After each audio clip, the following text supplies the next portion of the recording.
Our food depends on a multitude of species and ecosystems, and on a wide range of within-species genetic diversity. But right now, this biodiversity is in crisis because of us. Climate change, habitat loss, overexploitation and other unsustainable production and consumption patterns are putting more and more stress on our agricultural production, ecosystems and food security. To survive and adapt to new climatic conditions, to produce more with less, to feed a growing world population, we need to protect biodiversity and manage it sustainably. For the last 40 years, the Commission on Genetic Resources for Food and Agriculture has been working to value and conserve the world's treasure trove of biodiversity and genetic resources, to promote its sustainable use in support of global food security and livelihoods, and facilitate the fair and equitable sharing of the benefits it provides. The Commission's country-driven assessments address the state of the planet's biodiversity and genetic resources, the drivers affecting them, and the challenges involved in their management. Its global plans of action provide roadmaps for conservation and sustainable use. What needs to be done to ensure better production, better nutrition, a better environment, and a better life? How can we ensure that appropriate genetic resources are available and accessible for future generations? Which global policies are needed? Through the Commission on Genetic Resources for Food and Agriculture, the global community of states aims to provide answers to these questions and ensure that future generations will be well equipped to face the challenges of tomorrow.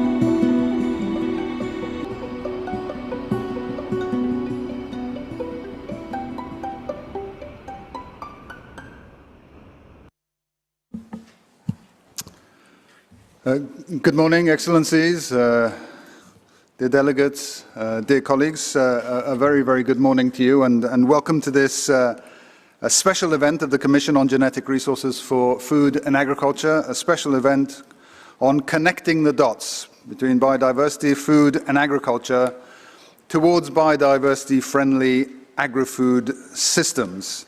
We're delighted that so many of you have joined us today on this warm Saturday morning here in Rome. My name is Kaveh Zahidi. I am the Director of the Office of Climate Change, Biodiversity and Environment here at FAO. So without further ado, allow me to move directly to the opening speech for our session. And we have the honor of having Ms. Maria Helena Semedo, the Deputy Director General of FAO, to deliver the opening speech. DDG, the floor is yours. Thank you, Kaveh. Good morning to all. Dear David Cooper, Acting Executive Secretary for the Convention on Biological Diversity, dear Yasmin El Barhout, Chairperson of the International Treaty on Plant Genetic Resources for Food and Agriculture, dear panelists, speakers, delegates, colleagues, friends. Welcome to this special event, which falls on the 40th anniversary of the establishment of the Commission on Genetic Resources for Food and Agriculture. The Commission has become one of the largest FAO bodies, a truly multidisciplinary body whose work addresses the multiple and complex causes on genetic erosion. The only intergovernmental body specifically dealing with all the germplasm resources necessary for food production and agriculture.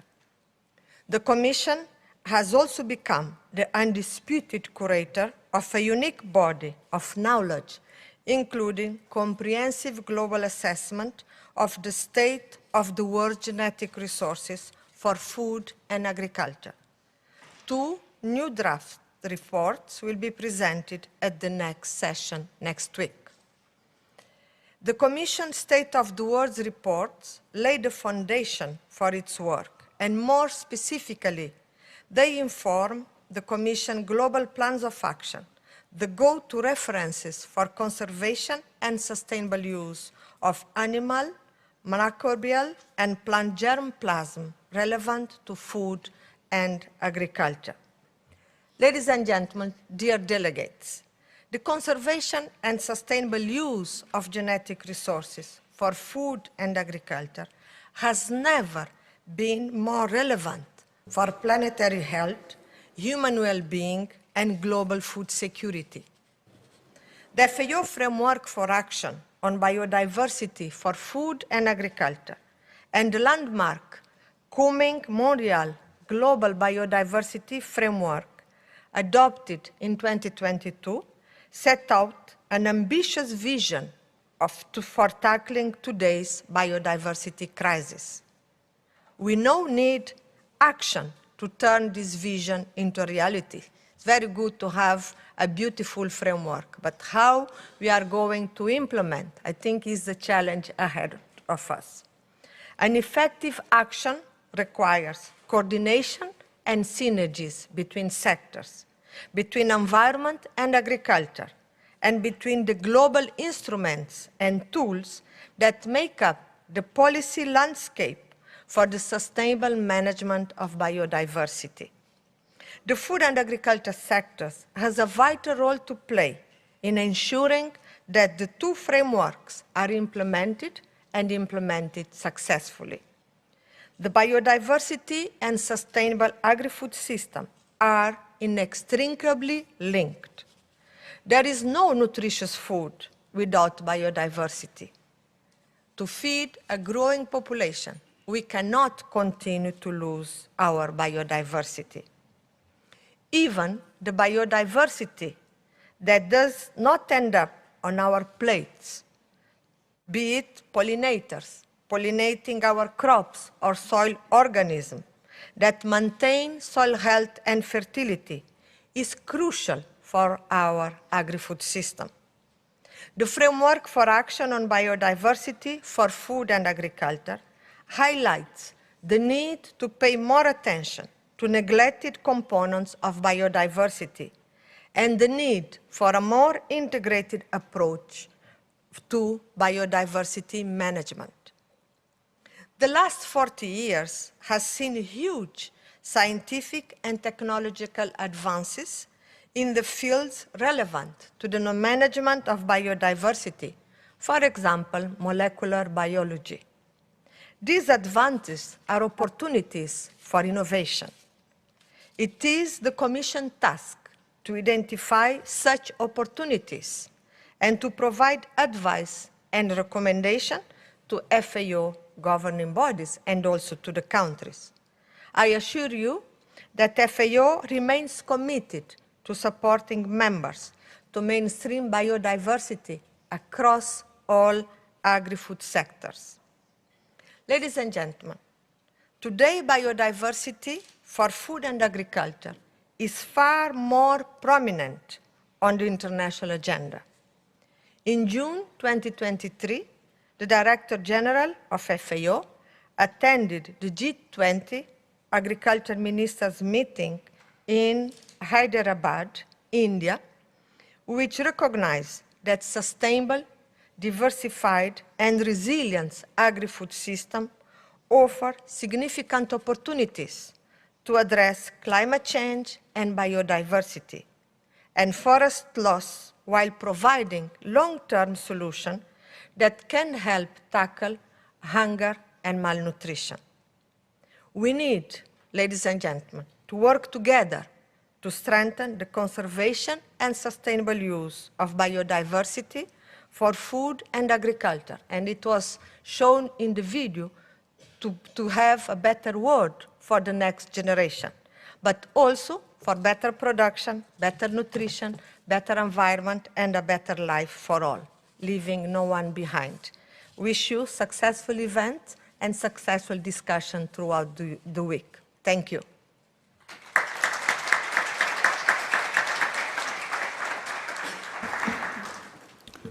Thank you so much, Deputy Director General, for already beginning to do what this session promises, and that is to join the dots.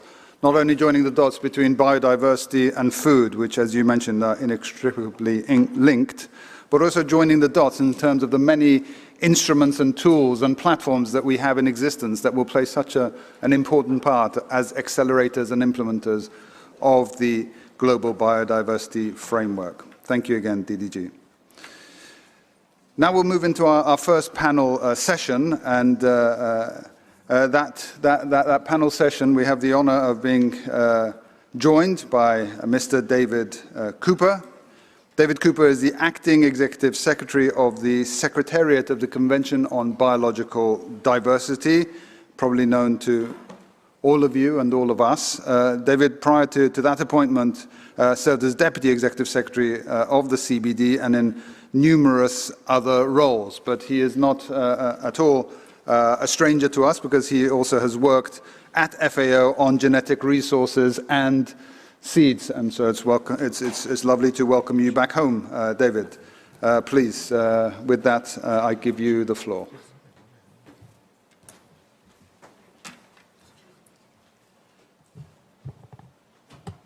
Thank you so much, Kade, and thank you also, Maria Elena, for those opening remarks. It's actually a real pleasure for me to be back here in Rome in FAO in this meeting of the Commission on Genetic Resources for Food and Agriculture to celebrate the 40th anniversary. It's a pleasure, firstly, because the Commission and the Convention on Biological Diversity have been working very closely together since, in fact, the adoption of the convention in Nairobi and then in Rio de Janeiro in 1992. But also for me personally, because I've been involved in the work of this commission for more than 30, actually, of its 40 years, starting also in 1992, when I helped the Secretariat of the then Commission on Plant Genetic Resources, led by Pepe Esquinas, to develop some of the papers, some of the discussions that led to the updating of the international undertaking, as it was then called, on plant genetic resources, to what is now the international treaty. It's an honor to be here alongside Yasmina El Baroul, the current chair of the treaty, as well as with Kent Ndozi, the secretary, in the meeting here. But also in the discussions that led to the broadening of the scope of the Commission from plant genetic resources to all genetic resources that are relevant to food and agriculture. And throughout this time, the Commission really has been leading work to ensure that the importance of genetic diversity, this essential component, this foundational component of biodiversity, the importance of genetic diversity for our food systems, for our nutrition, for the livelihoods of billions of people, that this is recognized. And during this time, of course, there has been an evolution in the work of the Commission from plant genetic resources to looking at all the sectors, the genetic resources in all the sectors, and now, of course, looking more generally at the role of biodiversity in... It's okay. Yeah. It's okay. Yeah. In supporting food and agriculture. And throughout this time also, this Commission has always championed the role of farmers and fisherfolk and those working and depending on forests and other ecosystems. It's always championed the issue of equity and particularly, of course, through the discussions on access to genetic resources and the fair and equitable sharing of benefits. Delegates, colleagues, 2023 is also the halfway point in the path towards the 2030 agenda for sustainable development. We know that biodiversity is essential for sustainable development. We know that its loss jeopardizes the achievement of the Sustainable Development Goals. And of course, this is more true in the field of food and agriculture than anywhere else.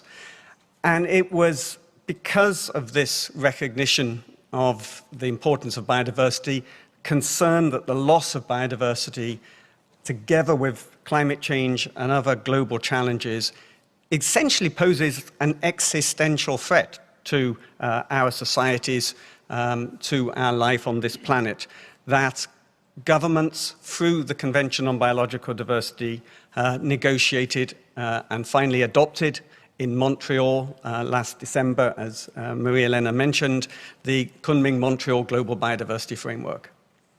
This is a very ambitious framework, as indicated in the mission statement that you can see on the screens now, to take urgent action, to halt and reverse biodiversity loss, to put nature on a path to recovery by 2030. So during the next 6.5 years, this is an incredibly ambitious agreement, and as Marie-Hélène said, it's a good agreement, but now we have to turn that into action. Let me give you just a brief sketch of some of the key components of that framework, particularly those that are relevant to this commission and to food and agriculture. This is the overall structure of the framework. There is a long-term vision for 2050, backed up by 4 goals, and then there is the mission statement you just saw and 23 targets, as well as a number of very important cross-cutting considerations and implementation mechanisms. The 2050 vision is made more tangible by the recognition of these 4 goals, also for 2050. The first goal, focusing on biodiversity itself, on ecosystems, on the area and integrity of ecosystems, including agricultural ecosystems, on reducing extinction rates, maintaining the abundance and increasing the abundance of native wild species, and of course, of genetic diversity. There's a second goal which focuses on the benefits that people receive from this biodiversity, nature's contributions to people or ecosystem services. There's a third goal which focuses on the third goal of the Convention on Biological Diversity, also the goal of the Nagoya Protocol and one of the key goals of the International Treaty on Plant Genetic Resources, the sharing of benefits from genetic resources. And for the first time, this goal in the framework, backed up by other decisions that were adopted at the COP, extends this to cover digital sequence information from genetic resources. So there was an agreement at COP15 that there should be the fair and equitable sharing of benefits from digital sequence information on genetic resources. And a process was put in place which will roll out over this biennium to negotiate, to operationalize that agreement in principle. And of course, we know that there are discussions, there have been discussions this week and next week in the treaty and the commission that are also relevant. And finally, there's a goal that is looking to provide the means of implementation for everything else, including closing the finance gap of 700 billion per year. So those are the goals for 2050. There are then 23 targets to support that 2030 mission statement. These are targets for 2030, but that means the results should be achieved in 2030. The action has to start right away. I'm just going to highlight a few that are particularly relevant to the Commission, and one of them, this part of Target 4 in the new framework, which focuses on genetic diversity. And of course, this really reflects the original and core role of this commission. Many of the instruments developed through this commission, many of the work that is undertaken, inspired by this commission, will help achieve this, this target. Similarly, there's a target that is to operationalize that goal C, focusing on taking measures to ensure the fair and equitable sharing of benefits and to increase those benefits. And this target specifically recognizes that there are multiple international ABS instruments, such as the Treaty on Plant Genetic Resources, as well as the Nagoya Protocol and the Convention and agreements under WHO and others. I then want to just spend a little bit of time on Target 10 of the framework, which calls for all areas under agriculture, aquaculture, fisheries, and forestry to be managed sustainably. And to do so, making better use of biodiversity, including not only genetic resources, but the elements that Maria Elena referred to, the pollinators, the natural enemies of pests and diseases, and soil biodiversity. While there are real challenges in reducing the impacts of agricultural and other food systems on biodiversity while feeding 9 or 10 billion people, there are also major opportunities to make better use of biodiversity in and around those agricultural ecosystems to increase production. We can see this most clearly, perhaps, and with very clear evidence in the case of pollinators, where we are often lacking productive potential, achieving that potential for production because of limitations in the abundance and the diversity of pollinators. And so you can see here, embedded really in this target, actually reference to the 4 betters of FAO, right? Better production, better nutrition, better environment, and better life. There are many other targets that are highly relevant to the work of the Commission and to FAO on the sustainable use of wild resources, for instance, looking at how agricultural ecosystems are managed in the broader landscape and so on. For shortage of time, I won't go into those. I just want to highlight also that the framework highlights a number of really important cross-cutting considerations, recognizing, for example, different value systems, economic values, but also other values of biodiversity for people. It is very much based on a human rights-based approach, recognizing the right to a clean, healthy, and sustainable environment.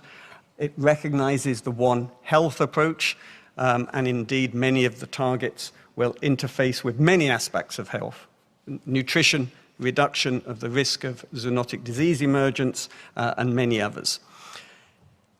COP15 highlighted very much the important role of indigenous peoples and local communities in maintaining biodiversity.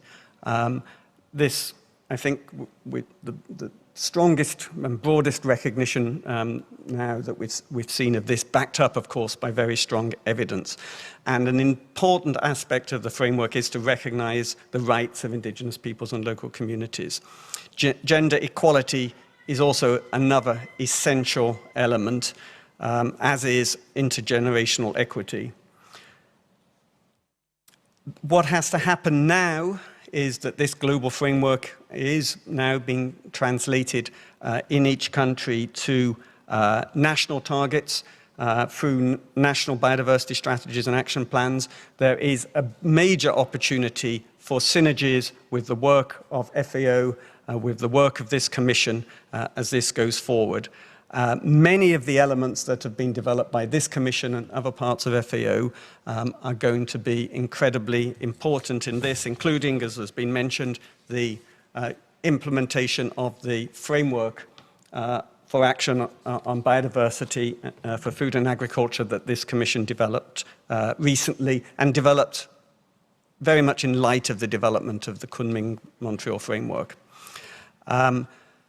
I've run out of time, so I'm going to sum up, just highlighting the importance of work on biodiversity, of work on genetic resources to support food and agriculture, to support many of the Sustainable Development Goals. The agenda for 2030 coincides with the UN Decade of Action for the 2030 agenda. As we move forward here, we will need a whole of government, whole of society approach. Everyone has to be involved, everyone has to be engaged, and within that, nothing is more important than the engagement of those working in the food and agricultural sectors. Thank you very much.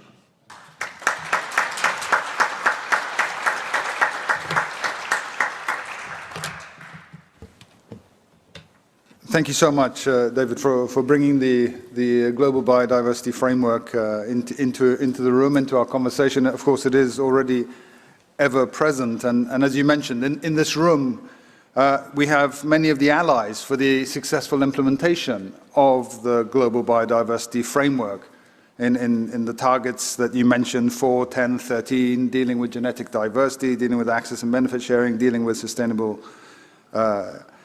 management and use in agriculture and forestry. And as I say, many allies in this room, and amongst those, a key ally that you mentioned is the International Treaty on Plant Genetic Resources for Food and Agriculture. And we're delighted to have with us here Yasmina El-Bahlul, who is the chairperson of the 9th session of the governing body of the International Treaty on Plant Genetic Resources for Food and Agriculture. She's a research director and the former head of breeding and genetic resources conservation department at the National Institute of Agronomy Research in the Department of Agriculture of Morocco. It's a delight to have you back. Over to you. Thank you very much, Mr. Kavit. Excellencies, distinguished delegates, colleagues, ladies and gentlemen, I'm really delighted and honored to be here with you today as panelist with such committed representative for biodiversity.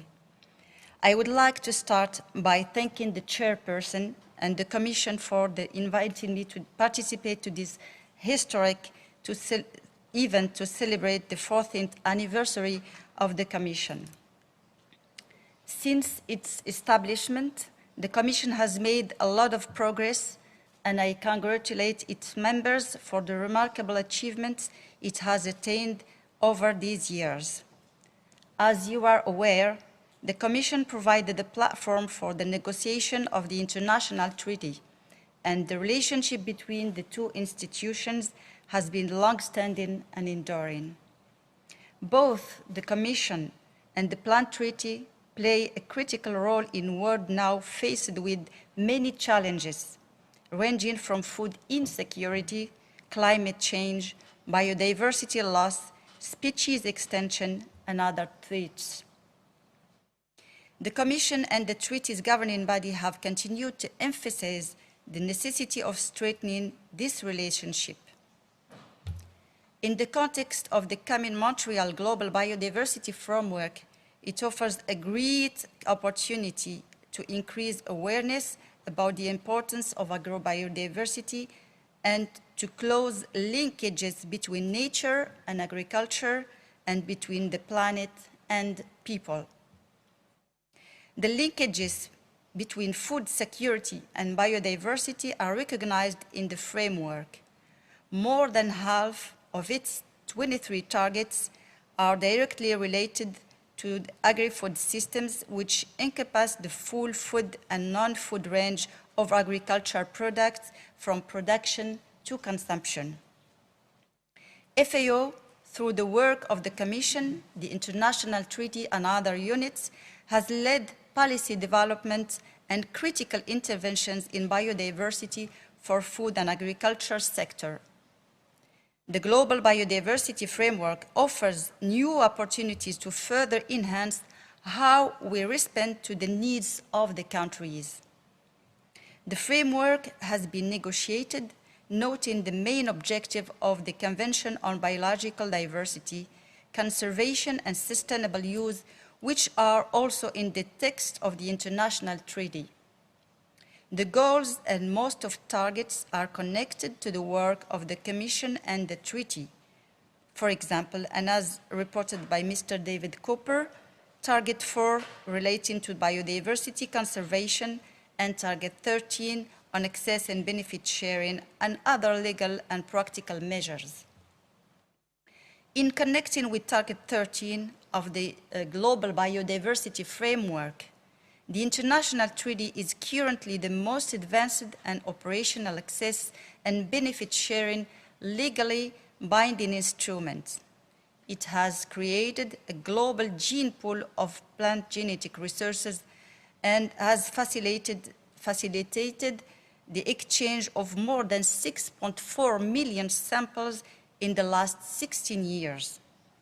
This has been possible through the collaboration of national and international gene banks, including those of CGIAR. Also, in the area of benefit sharing, the international treaty has advanced in the last decade, and just a few weeks ago, it approved 28 new projects for funding under the 5th project cycle on its benefit sharing fund. It is a project portfolio of $11 million that supports farmers in developing countries in their efforts to conserve and use the genetic resources which are the foundation of our food production. Our hope is that the Montreal Global Biodiversity Framework will stimulate dialogue like this one, helping connect better the dispersed efforts. That was one of the reasons the Bureau of the International Treaty decided to dedicate a specific agenda item on global biodiversity framework at the 10th session of the governing body in November this year. We believe that the seeds can offer innovative solutions and help to safeguard our future. At this session of the governing body, we will discuss the contribution of the global biodiversity framework to sustainable food systems. We must recognize that there are expectations regarding the future flow of funding towards the conservation and use of biodiversity. In this context, it is crucial to synchronize efforts at all levels. For example, through the support to update the national biodiversity strategies and action plans in BSAPs, FAO country offices and national focal points of the Commission and the Treaty play a vital role in the progress, particularly in relation to the capacity building. Last month, at the G20 of Agriculture, the FAO Director General said that agri-food systems must be part of the solution to the biodiversity and climate crisis. We need to transform the way in which we produce food to become more efficient, inclusive, resilient, and sustainable. To do so, we need to attract more investment into the conservation and use of biodiversity and into research and extension programs. We also must be able to support and engage farmers, plant breeders, and other stockholders and civil society in general along the value chain. The international treaty is working towards this objective and will continue collaborating with the Commission, its members, and others to combining efforts in the implementation of the framework in a manner that promotes sustainable and biodiversity-friendly agri-food systems. Thank you very much.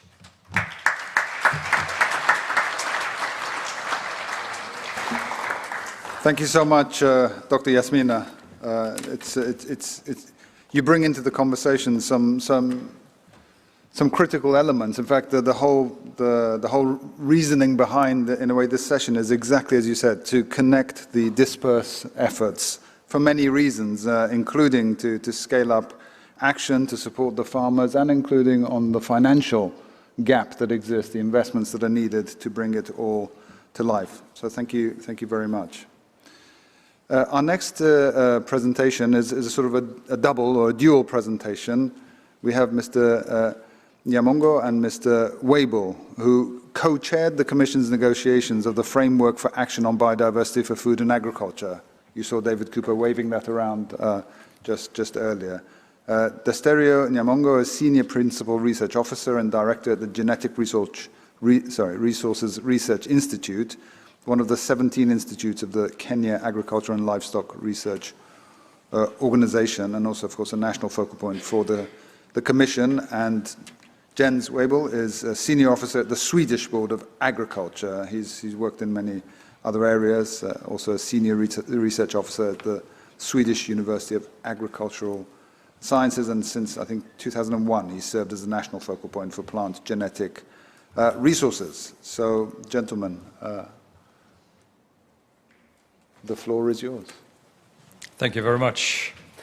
Your Excellencies, distinguished delegates, ladies and gentlemen, dear friends. On behalf of my dear friend and co-chair, former co-chair, Desterio Nyamongo, and myself, let me first express our joint gratitude for the opportunity of addressing the Framework for Action on Biodiversity for Food and Agriculture, endorsed by the Commission of Genetic Resources for Food and Agriculture in October 2021, and later adopted by the FAO Council in December the same year.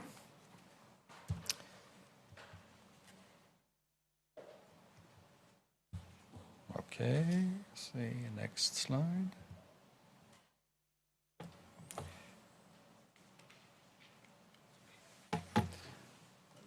The slides don't seem to move.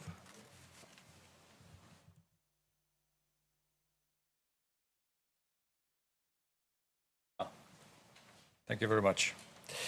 Following the report of the State of the World's Biodiversity of Food and Agriculture published by FAO in 2019, the Framework of Action represents the global policy response to the broad palette of needs that were, in fact, identified by the report. In 2021, following 2 consecutive rounds of negotiations and 1 informal session, all in virtual mode, in fact, we managed to reach an agreement on all essential details. This would not have been possible without the outstanding commitment of all the colleagues around the world, and many of them are here in this room. And for that, we are truly thankful. In the next couple of minutes, we will give you a brief overview of what the framework contains and recommends, how we deem its relevance and value, and what we hope to see in the future. The fact that the world's agri-food systems and global food production today faces an unprecedented set of challenges cannot be overstated. The biological resources and the ecosystem services they deliver that form the basis for resilient production systems and sustainable livelihoods, for healthy diets, and means to adapt to and mitigate climate change are of absolutely fundamental importance for humanity. The future generations to follow after us simply depends on our ability and capacity to use, not misuse, to manage, not mismanage, and conserve, not waste. We know what we need to do. We have the knowledge and we have the tools. Much is already happening as we speak here. What is required, however, is that we get together, increase speed, and get the job done.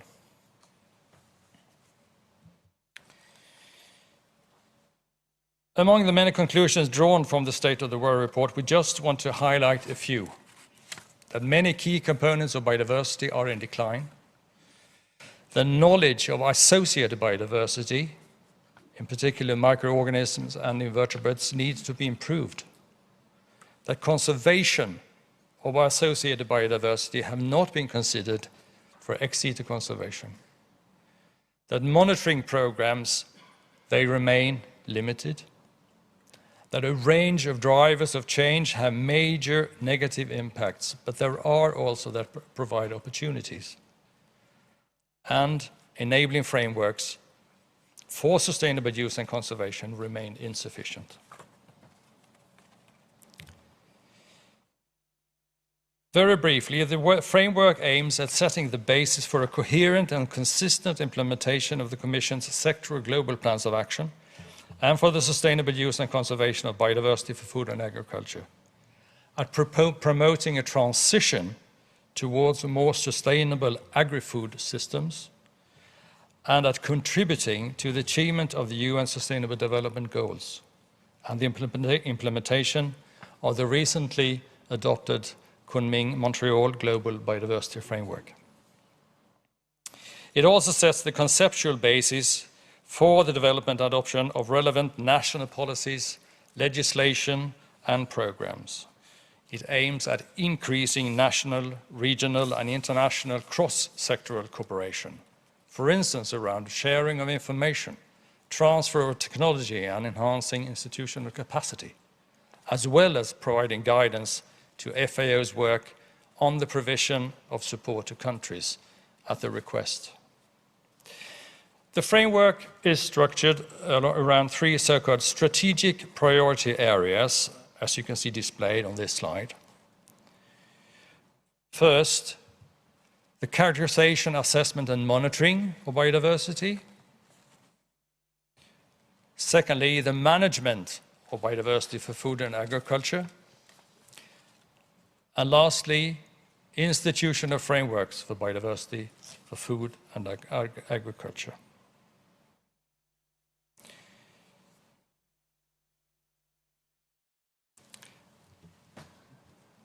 Firstly, the framework presents altogether 57 recommendations spread reasonably evenly across these strategic priorities.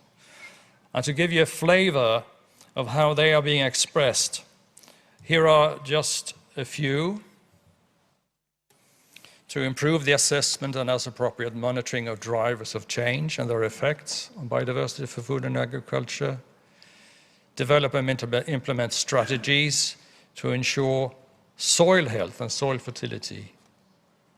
And in the last one, reviewing, updating legislative, administrative, and policy framework for the management of biodiversity for food and agriculture. This may indeed seem a daunting endeavor. Secondly, however, the framework is voluntary and non-binding.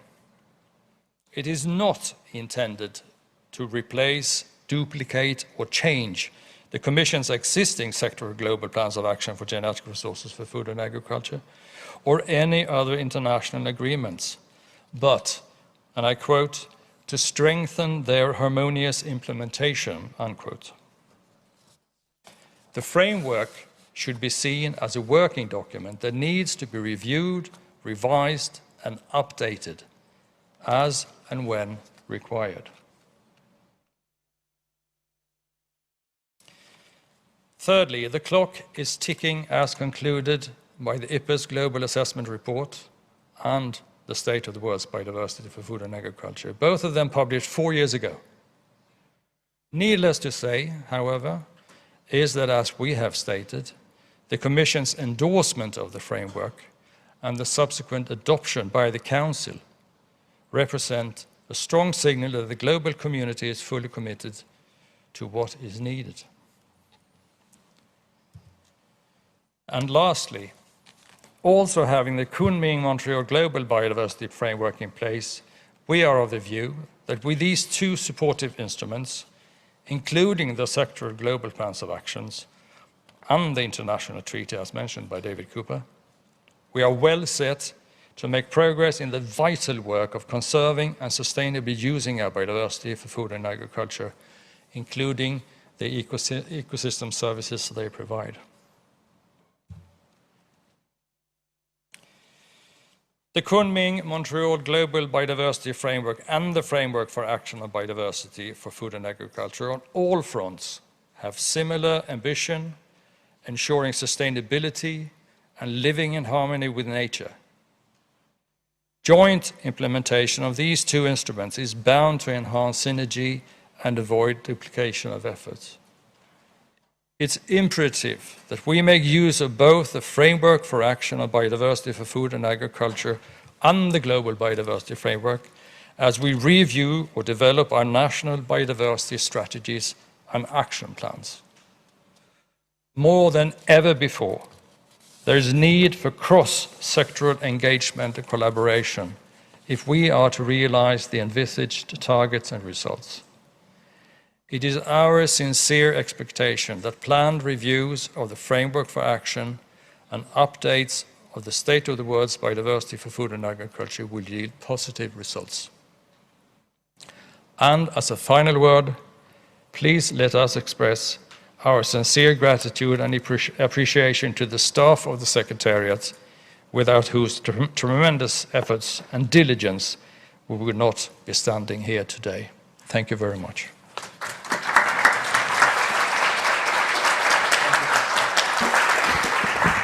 Thank you very much, Dr. Jens and Dr. Nyamongo for that. Indeed, the Framework for Action on Biodiversity for Food and Agriculture is a vital part of sort of the accelerators, and one of those dots that certainly we hoped to be joined up to strengthen, as you mentioned, the harmonious implementation of the Commission and the other existing frameworks and guidelines. We are indeed well set to make progress in your words.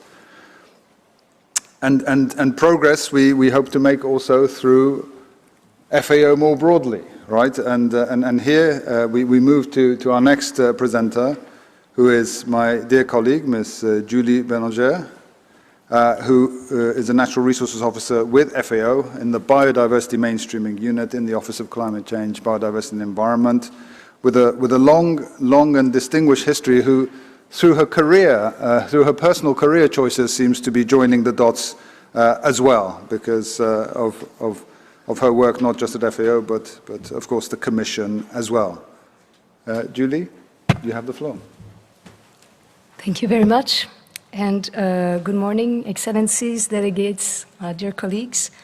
First of all, I wish to highlight that 40 years of the Commission is a great achievement, and it's wonderful to be able to celebrate this in person with all of you. So thank you very much for the opportunity to present briefly on behalf of the Biodiversity Mainstreaming Unit of FAO, the FAO strategy on mainstreaming biodiversity across agriculture sectors, and to connect the dots with the other instruments that we heard about earlier that compose this global policy landscape at the intersection of biodiversity, agriculture, and food security. So as we all know, FAO is a specialized agency of the United Nations that leads international efforts to defeat hunger. And recognizing the critical importance of biodiversity for food security, for nutrition, for improved livelihoods, FAO works in close collaboration with partners and stakeholders, including the Convention on Biological Diversity, a large network of representations in over 130 countries, to assist governments to develop and implement evidence-based policies, programs, and activities to mainstream biodiversity across their agriculture sectors. So areas of FAO's work on biodiversity include the development of normative and standard-setting instruments, such as those we heard about from the Commission, from the International Treaty on Plant Genetic Resource, also from other conventions like the International Plant Protection Convention and many others. The provision of data and information, statistics, policy dialogue, capacity development, knowledge, technologies, good practices, partnerships, advocacy, and communications, and also financing through, for example, access to Global Environment Facility and Global Climate Fund, for example. So this work of FAO is on biodiversity, is guided by its strategy on mainstreaming biodiversity across agriculture sector, which was adopted by FAO in 2019.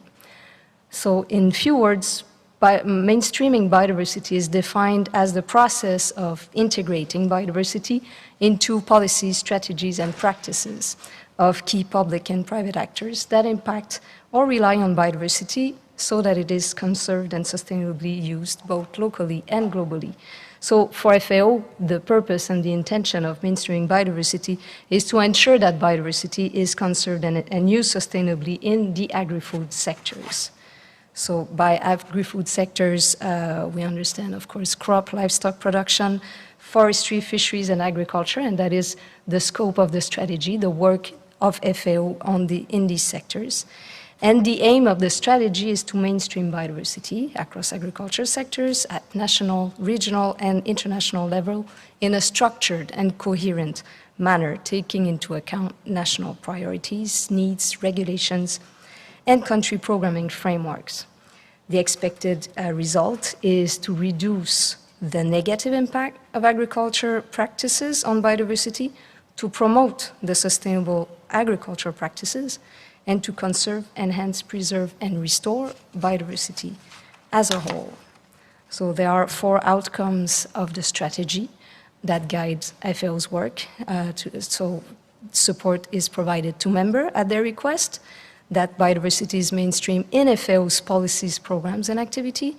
The role of biodiversity and ecosystem services for food security and nutrition is globally recognized, and the coordination and delivery of FAO's work on biodiversity is strengthened and improved. So following the approval of the strategy, the action plan, the 2021-2023, was negotiated and approved. You can see the timeline on the screen. And the action plan, which is currently being implemented until the end of this year, contains 182 deliverables under the 4 outcomes of the strategy. And these are implemented by different units, divisions, and offices of FAO from national, regional to global level. And with the expiry of the current action plan, a new plan for the period 2024-2027 is under development. This week, the Commission will be consulted on the implementation of the strategy and of the action plan. The Commission will be informed of the progress in the implementation. A document is available for Commission members. As you can see briefly on the screen, implementation is going as either deliverables are completed or well on track to be completed by the end of the validity of the action plan, with very few deliverables that were delayed. So examples of deliverables are, of course, they are all listed in the document, but for example, where the activities related to the Commission on Genetic Resources are concerned, it includes, for example, support to countries in their preparation of country reports for the 2 global assessments that will be finalized now, or for example, the symposium on in-situ conservation and on farm management of plant genetic resources. So the Commission will also consider the revised, the draft action plan 2024-2027. Connecting the dots between the FAO strategy and the framework for action on biodiversity for food and agriculture. There are, of course, several linkages and complementarities between the strategy and the framework. As we heard from the co-chairs, Mr. Waibol and Mr. Nyamongo, in developing the framework for action on biodiversity for food and agriculture, members agreed on priority actions that need to be taken to address the loss of biodiversity for food and agriculture and ensure its sustainable use and conservation, based in priority on the findings of the State of the World's Biodiversity for Food and Agriculture. And these priority actions are intended to set the conceptual basis for the development and adoption of national policies, legislation, and programs. It also provides guidance to FAO's work on the provision of support to countries. The FAO strategy as we heard, guide its work on biodiversity, including in how it supports countries in their efforts to implement the framework for action, other decisions of the Commission, the International Treaty, the International Plant Protection Convention, and others. Now, both the strategy and the framework call for integrated approaches for the management of biodiversity for food and agriculture, and both the implementation of both contribute to helping countries fulfill their commitment under the Kunming-Montreal Global Biodiversity Framework. So in terms of stakeholders, while the strategy is directed at FAO as an organization, in both cases, the beneficiaries of these instruments are the governments, the partners of FAO, research institutions, civil society, organization, private sector, general public, etc. So to connect with a few more dots, in guiding its work on biodiversity mainstreaming, the FAO strategy also connects with key instruments such as, of course, its the FAO strategic framework, the climate and science and innovation strategies, as well as, of course, the decision and instruments under the Convention on Biological Diversity, the Kunming-Montreal Global Biodiversity Framework, but also the Program of Work on Agriculture, the International Pollinator Initiative, the Soil Biodiversity Work, and so on, the Convention on Climate, Land Degradation, and of course the implementation of the SDGs. So to conclude with the 19th session of the Commission taking place this week, there are opportunities to consider. For example, when reviewing the new Action Plan 2024 to 27 that is submitted for review to the Commission, to take this opportunity to reflect these decisions that will be taken now in the Action Plan, and to also take this opportunity to to make recommendations to align the Action Plan with the newly approved Global Biodiversity Framework.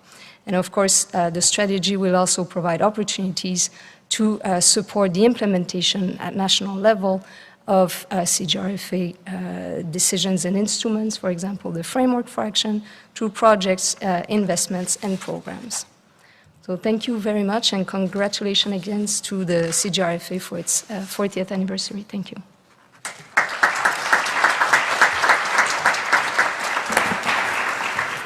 Thank you very much, Julie, much appreciated. And another element, right, for joining the dots, the FAO strategy on mainstreaming biodiversity across agricultural sectors. And as you mentioned, members will have another chance to review this in detail through the action plan that will come before the Commission this week. And as well as alignment, you mentioned the key word, implementation, taking all of these to where it matters, the implementation.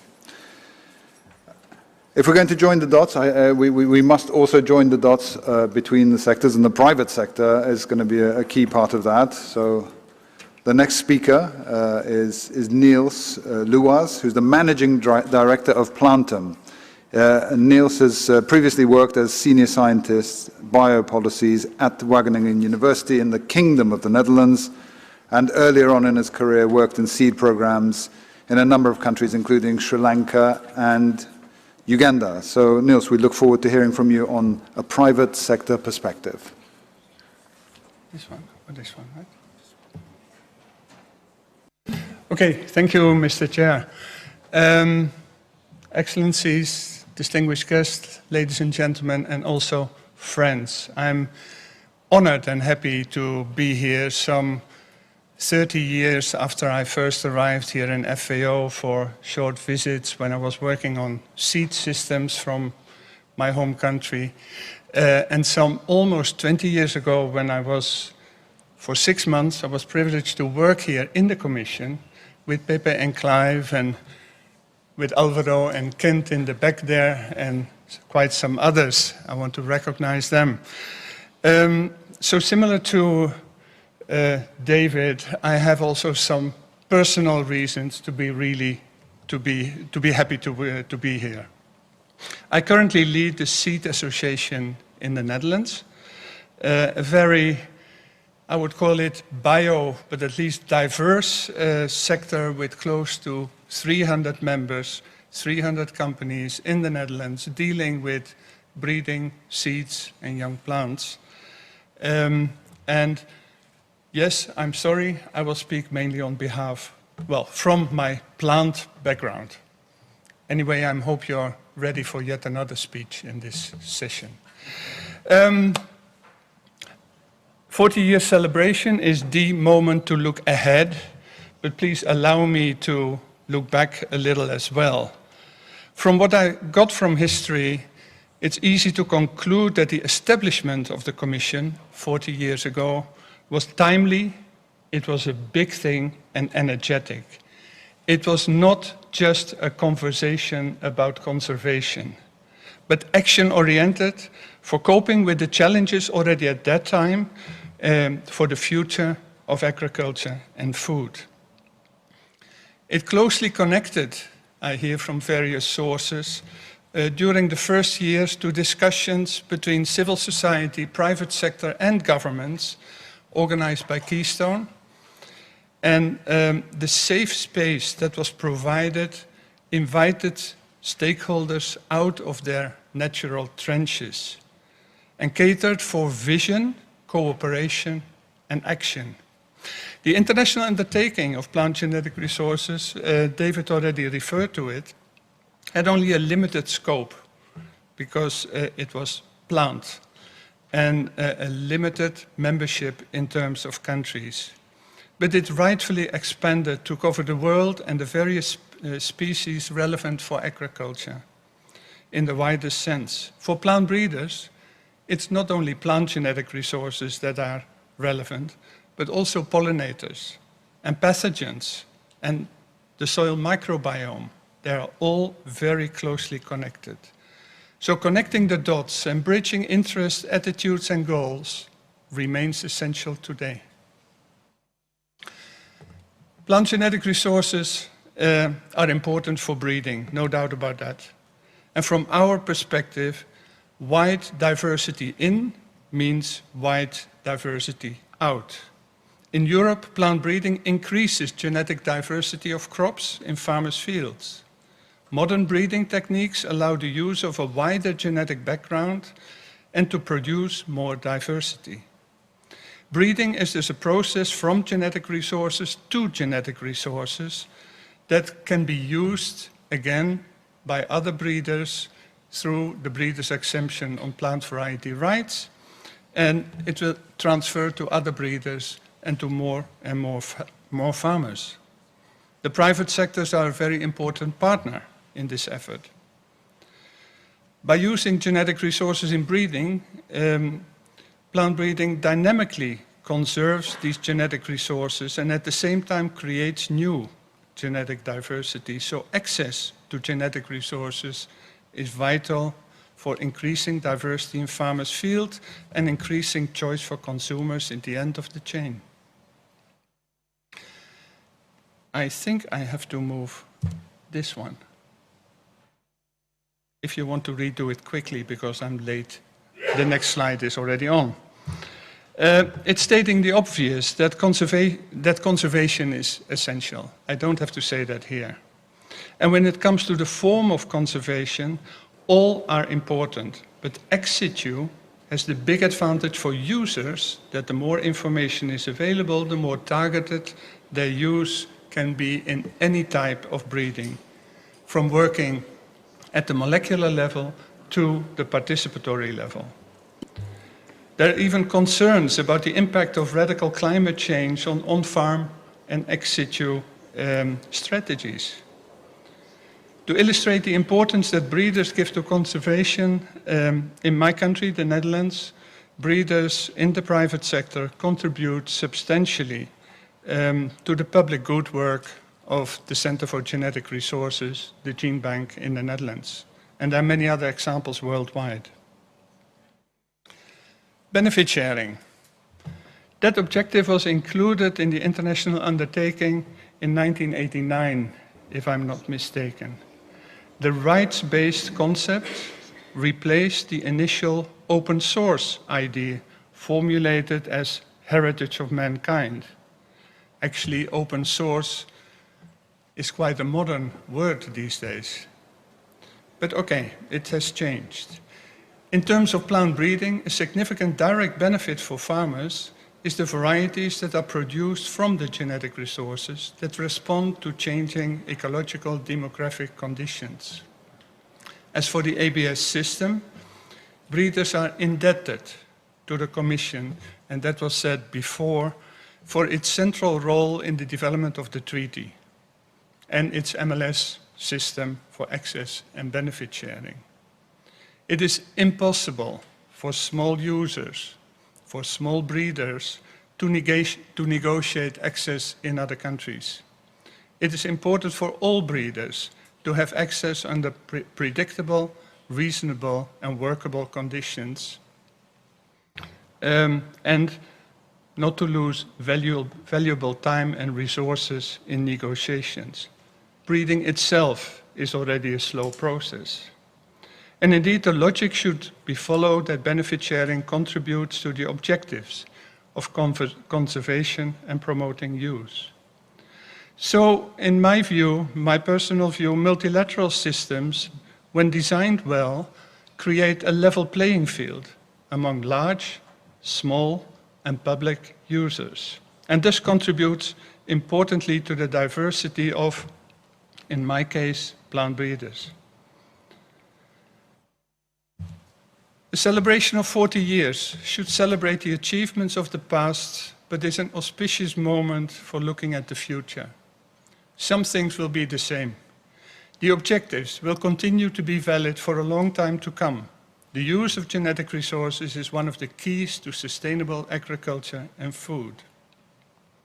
Second, the need for global coordination will remain essential both at the policy and action levels.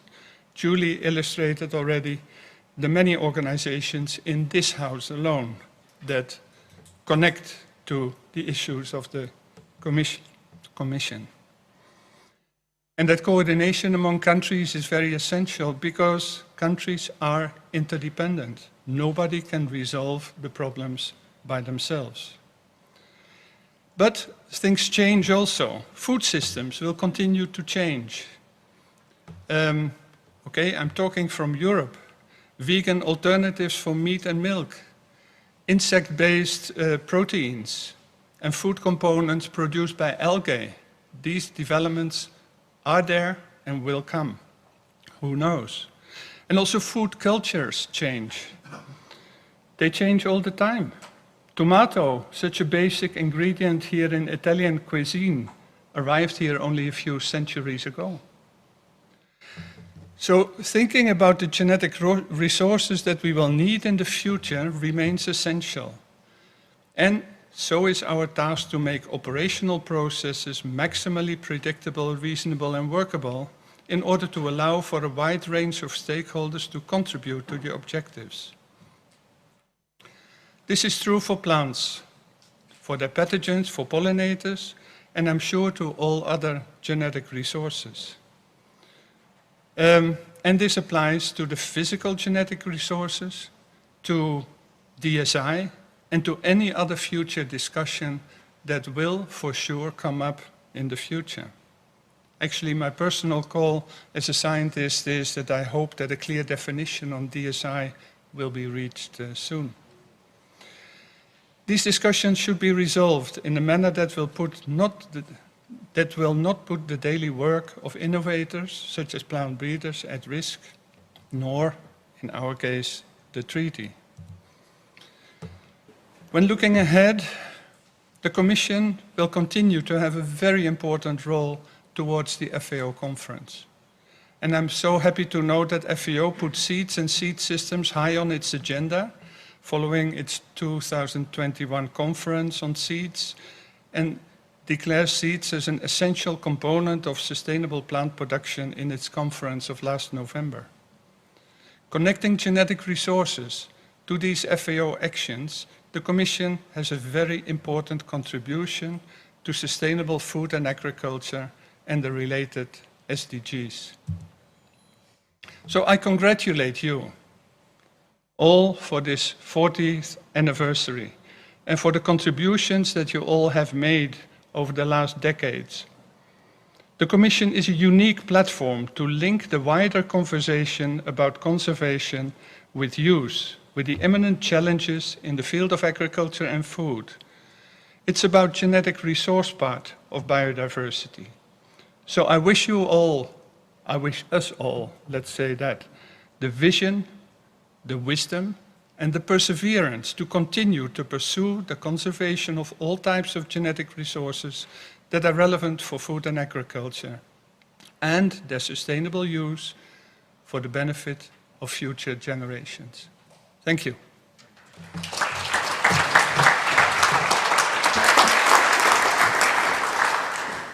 Niels, thank you so much for your inspirational words, and welcome back. I should have said that at the beginning.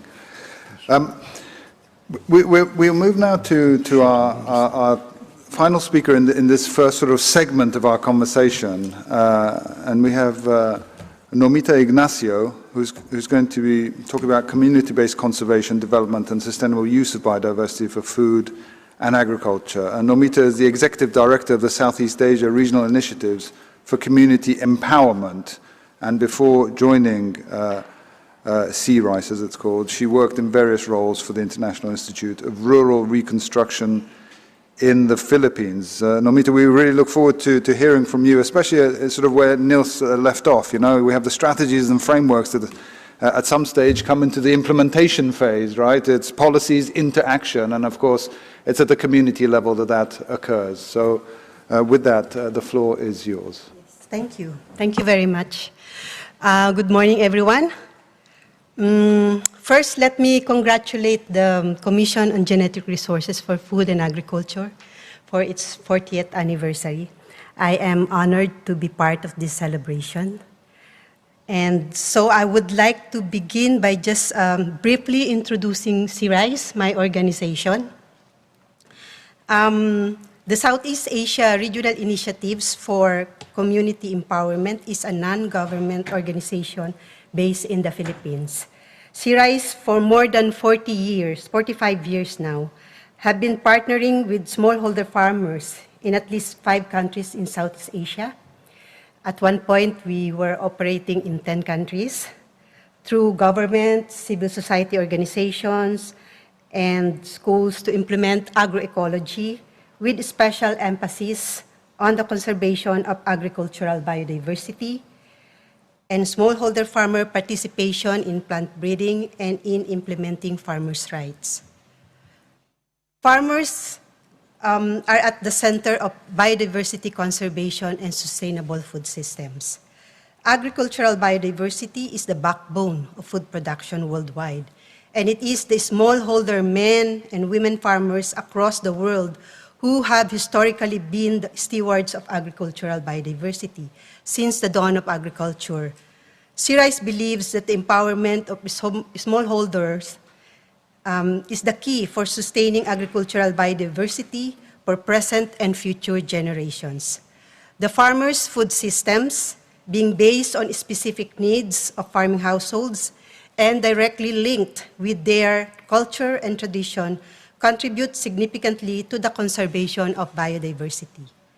CRICE resorts to rights-based and ecosystems-based approaches and utilizes the Farmer Field School not only as a learning methodology, but as an empowering tool wherein farmers become critically aware of their rights, develop their analytical skills, and are able to make decisions for their own development.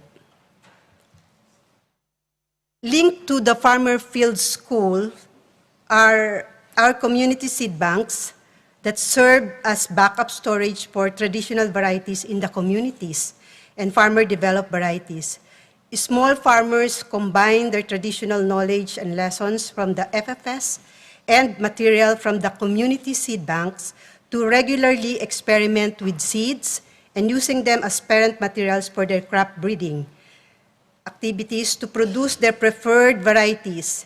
In choosing these preferred varieties, farmers not only consider marketability of products, but also qualities such as environmental impact and health impact, sustainability for suitability for cultural reasons, additional benefits from the plants such as rice straw for cattle fodder, or fertilizers and such other factors to suit their needs.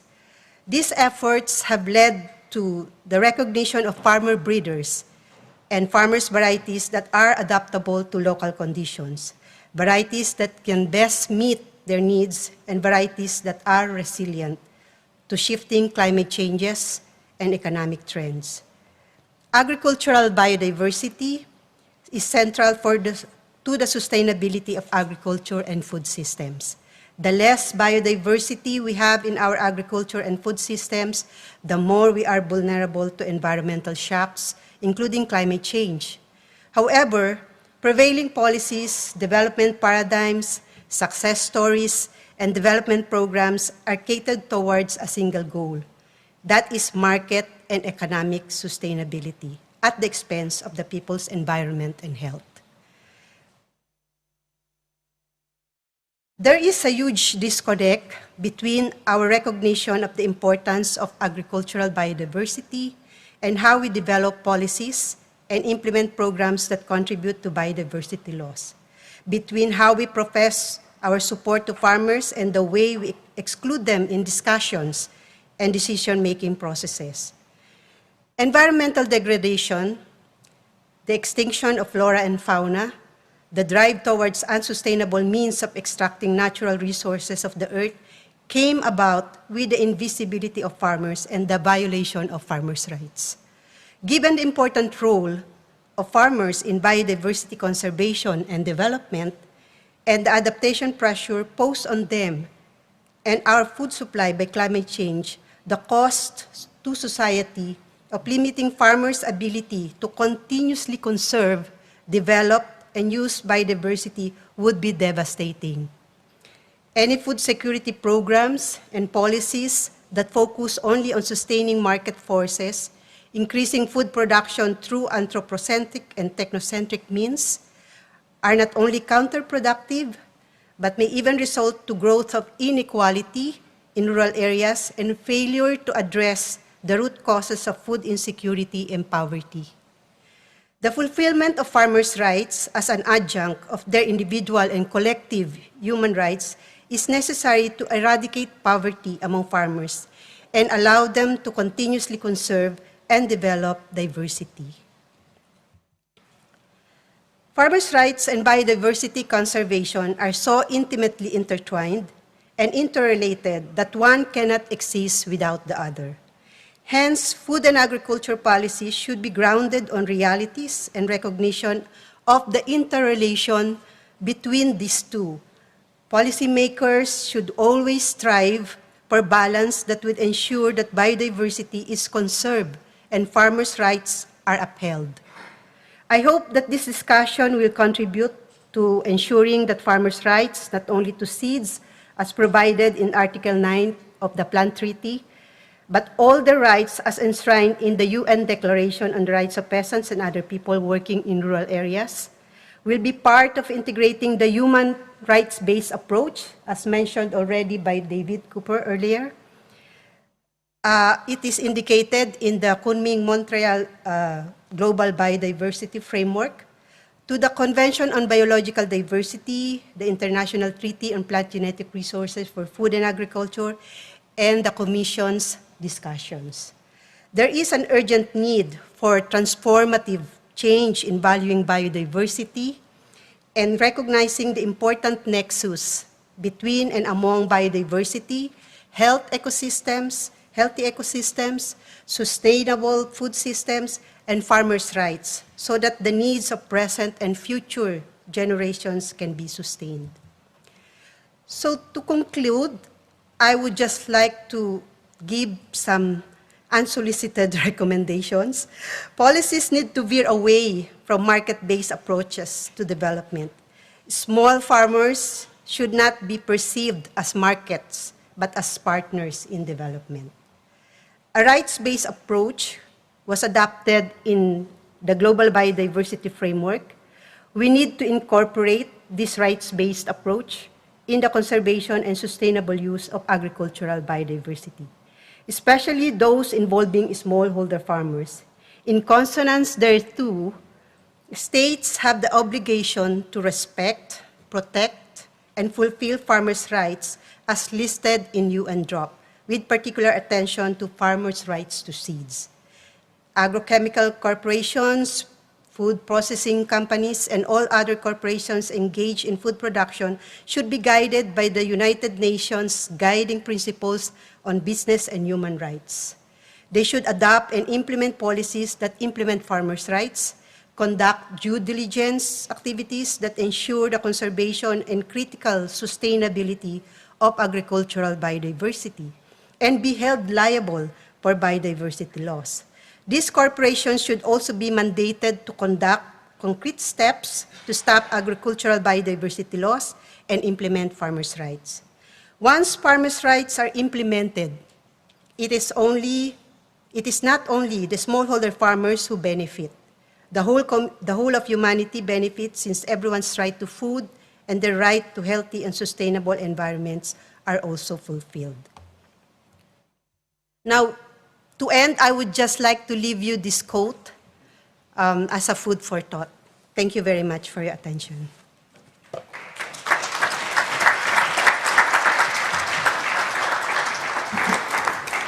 Thank you so much, Ms. Normita, for bringing right into the heart of our conversation the reality that farmers are at the center of the biodiversity, conservation and sustainable food systems that all of these many frameworks that have been referred to today have been discussing. And to some degree, our success is not only measured by how much biodiversity is conserved and the food security that is promoted, but also by the farmers' rights that are promoted. So thank you for bringing that into our conversation. So, dear colleagues, this is the end of the sort of the first round of presentations, and we very much appreciate the panelists who've shared those thoughts and put the dots on the table, and to some degree helped us to begin to join those dots. We have a few minutes for a conversation, comments, questions, reflections from the floor to the panelists or in general, and we would welcome you joining the conversation now, if you so wish. So please just signal to me if you would like to take the floor, and I would be more than happy to hand the floor over to you. It's been an overwhelming session of presentations. You're still digesting those, okay? That's fair enough. That's fair enough. I guess one of the, for me, it's, you know, part of the joining the dots was actually between the presentations, right? Because we each came, or many of the presenters came with the different pieces of that puzzle that now need to be joined up. So equally, I would welcome reflection by any of the panelists on each other's presentations, and indeed on the opportunities for joining those dots, the opportunities for using these different mechanisms for accelerating implementation of the GBF, the Global Biodiversity Framework, and indeed our broader biodiversity conservation, sustainable use journey. So I'm also happy to take any additional comments from the panelists as well. And if nobody puts up their hands, I will start pointing to people. Yeah. It's okay. Niels, thank you.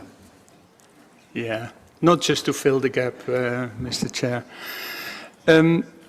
My experience is limited to plants, where there is a whole range of users of genetic resources. And I wonder, I'm not sure who could reflect on that here in the panel.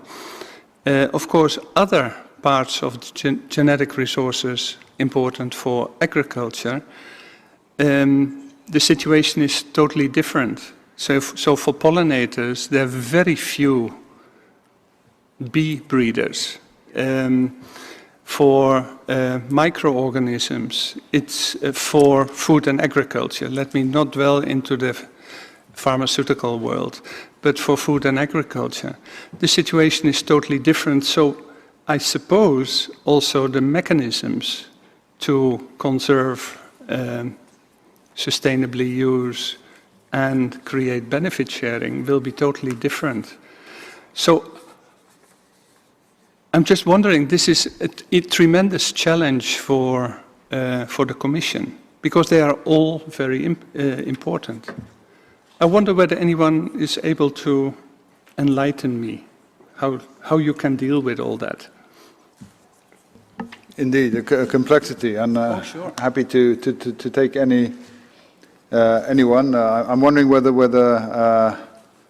either Dr. Nyamongo or Dr. Weibo would like to weigh in on this one. Having shepherded such a complex process, you might be perfectly situated to have an answer, or at least part of an answer. Thank you. Thank you again, the organizers of this side event. The interaction has been quite enriching. I'm not sure whether I have an answer, because as you admit, it's complex. But as we indicated in our presentation, we recognize that there's bits and pieces of work that has gone into it. The underground biodiversity initiative that it took place a few years ago. But I do not think that there has been a comprehensive approach to ensure that we do not lose our microbes. We have indicated in our presentation that the ex situ conservation of plant genetic resources, for example. And here I'm looking at especially the forage legumes and forage and other forage plants. I don't think a consideration was made as we were undertaking those initiatives to conserve the rhizobia strains that go with those kind of plants, the mycorrhiza relationships. We may have conserved genetic resources that, if at the point of bringing them out to undertake restoration, those the material that we're going to use to undertake those restoration, if the microbes will have been decimated, they have gone extinct, those plants will not establish. So this is one area that we need to really give some thought into. And as we move forward to implement the framework for action and the GBF, it's a wonderful opportunity to think wholesale, take everything on board and ensure that we are doing things rightly. And this will only be achieved if we start working together, get all the instruments working together, move out of our silos. I think that will be my comment. I don't know whether we've given a solution. Thank you. Thank you so much. Thank you for jumping in. Absolutely. Dr. Yasmina, please. Would you? Yes, please. Yes. Dr. Yasmina, and then David, I'll come to you. Yes. Thank you very much. Just to add to this, that this event came at the right time, so we are talking about many different things. We were focused maybe each one on his sector, but now we really realize that we need each other. So connecting the dots, even if we are dealing with plants, for example, for the agriculture, we need the wild relatives, we need microbes, and as you just said, we need bees. So learning from the past is really a great thing to go forehead, and as well learning from the experience of others. So sometimes there is a lack of information we exchange, but it seems to us that we are exchanging, we are informing, but there is a lack on information. That's why we have some redundancy in the work, and this is like a waste of time, a waste of funds. So I think that this event is really will be the history, and I wish that we will continue discussing this within all the other forums, just informally maybe we meet each other and then we connect with focal points and country representative and share all these kind of important connection in different sectors. We cannot live, as it was said, each one for his own, but we shall work all together, even if sometimes it seems that we are connected, but we are connected in any way. Thank you. Thank you very much. And Niels, you'll definitely come in because you prompted this conversation. But I have David Cooper and then Jens who'd like to just have a stab as well. David, please. Thank you, Kaveh. And inspired by Niels's question about initially linking plants and pollinators, of course, essentially plants, flowering plants, and pollinators co-evolved, right? All of these systems co-evolved also in terms of looking at the other parts of what we call associated biodiversity. And so I think an additional challenge to the Commission and to us all is to look not only at the components individually, but to look at the systems, right? And indeed, that's what farmers have to do every day. It's what they do. The second sort of reflection is if we look at the various instruments that we have on the table, the dots, we're trying to join the dots between them. There's so much coincidence. The elements are really there, shared among these different instruments. I mean, if you look at Article 6 of the International Treaty, for instance, on promoting sustainable use, which refers to the role of farmers, it highlights the importance of diversity in plant breeding, but also in the broader systems. In the new or relatively new framework for action on biodiversity for food and agriculture that this Commission endorsed a couple of years ago, the Council endorsed, its strategic priorities, particularly, I think, strategic priorities 2.1 on actually implementing on the ground, and 3.1 where you're looking at reviewing policies, seeing how well they're aligned. The elements are all there for this community, for farmers, for the food and agriculture community to also contribute to these broader development goals, the SDGs and the Kunming-Montreal framework. Very good. Thank you so much. Exactly. Jens, please. Thank you very much. I must say it's a very pertinent question you raised there, Niels.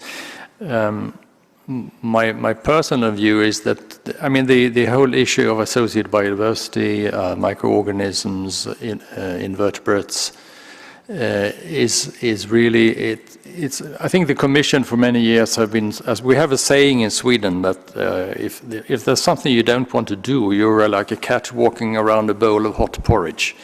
And I think this is because that domain of organisms is so immense that the Commission hasn't really known how to deal with it. I mean, but it is absolutely essential for crop production. The soil diversity is fundamental for agrobiodiversity and so on.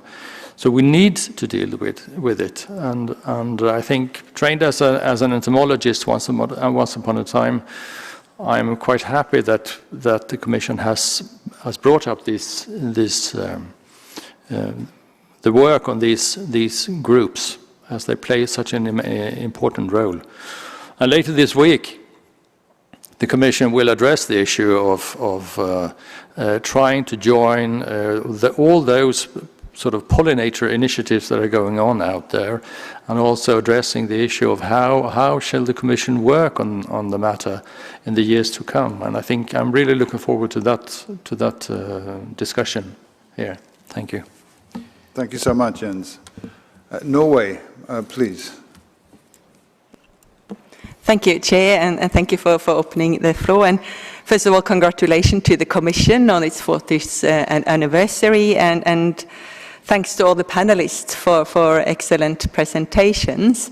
And I think that together you were already connecting many of the dots. David Cooper really identifying several of the targets in the Kunming-Montreal framework, which is very highly relevant to the agriculture sectors, and Mr. Weibel as well, really showing how the work of the Commission, key products of the Commission, namely the framework of action and the global plans of actions, could be implemented through the MB subs. So I think really connecting the dots at the national level, I think the updating of the national biodiversity action plans is a key instruments.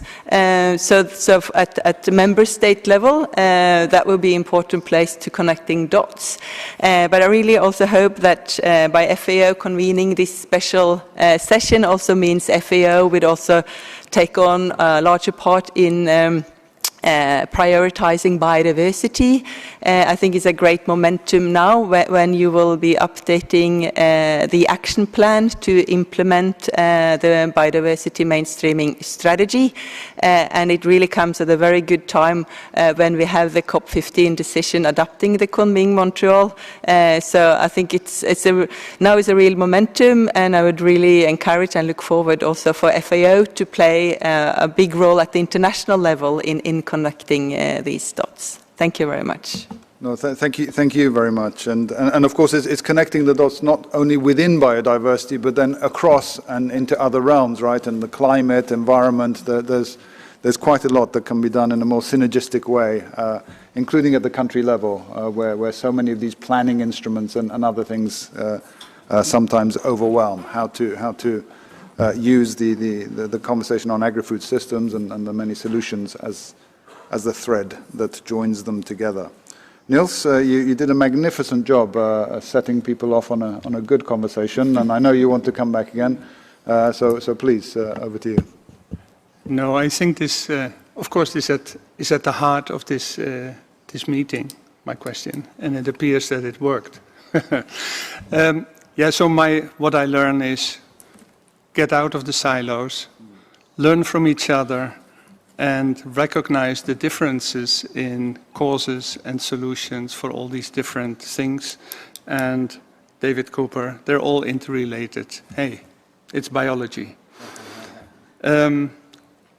So that reconfirms the importance of this platform, of the Commission, to bring all these different challenges together. I didn't expect any real solutions to my question, but this, I think, is important.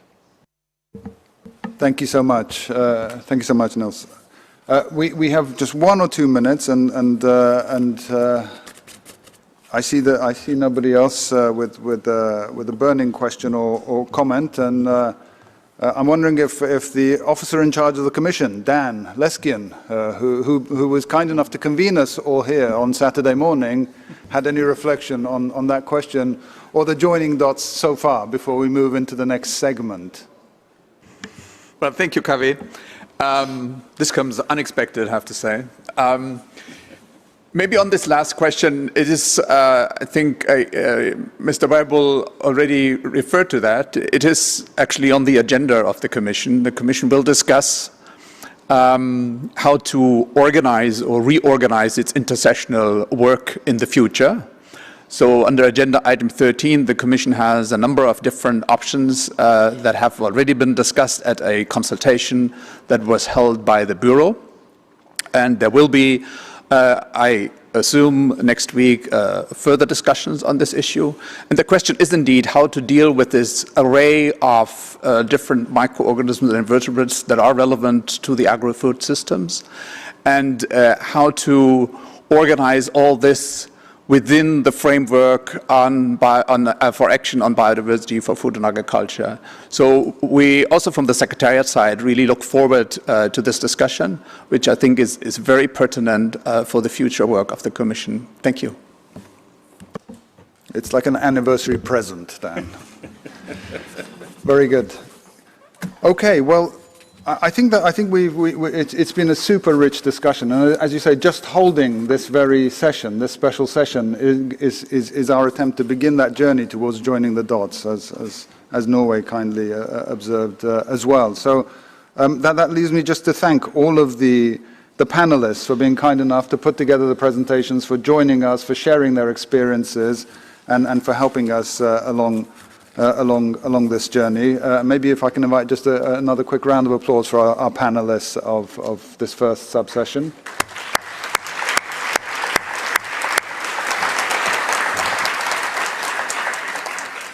And now, seamlessly, we're going to move into the second part of our conversation on connecting the dots around sectoral solutions and accelerators for genetic resources for food and agriculture. So please don't go away, but you can stand up and stretch for a minute if you need to. But please don't go away, because we're going to go straight into the next session as we change the podium. Thank you very much.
That's it.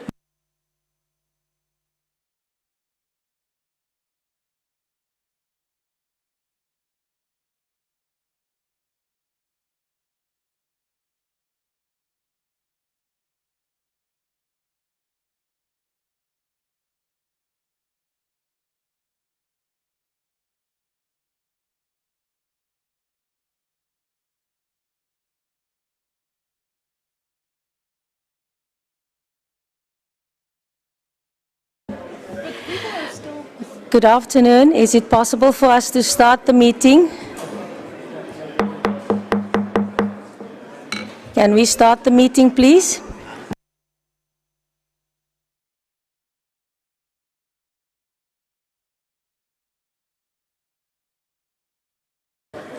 I would like for us to commence with the second session, please.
It looks like some people are still outside. Can we just gather and that we can start then?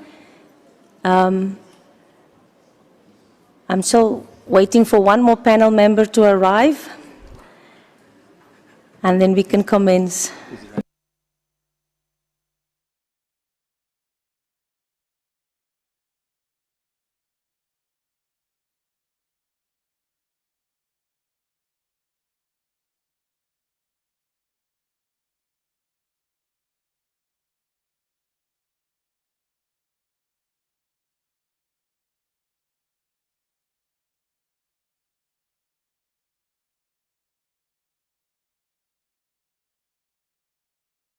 Okay.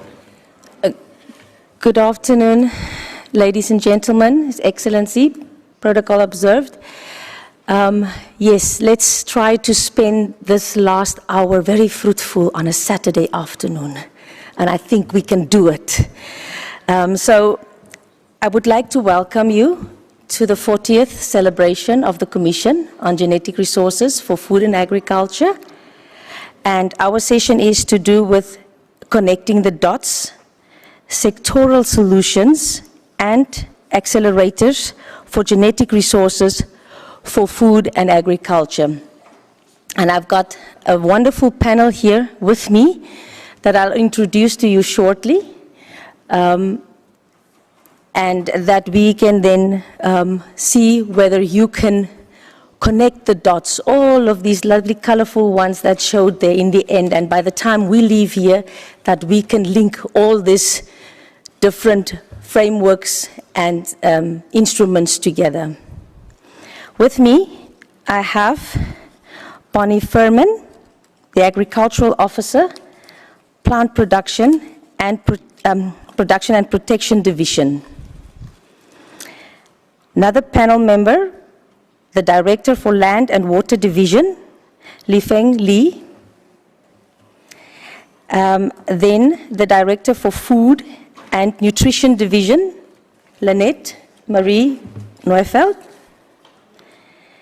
And the Director for Animal Production and Health Division, Tanawat Tinsen.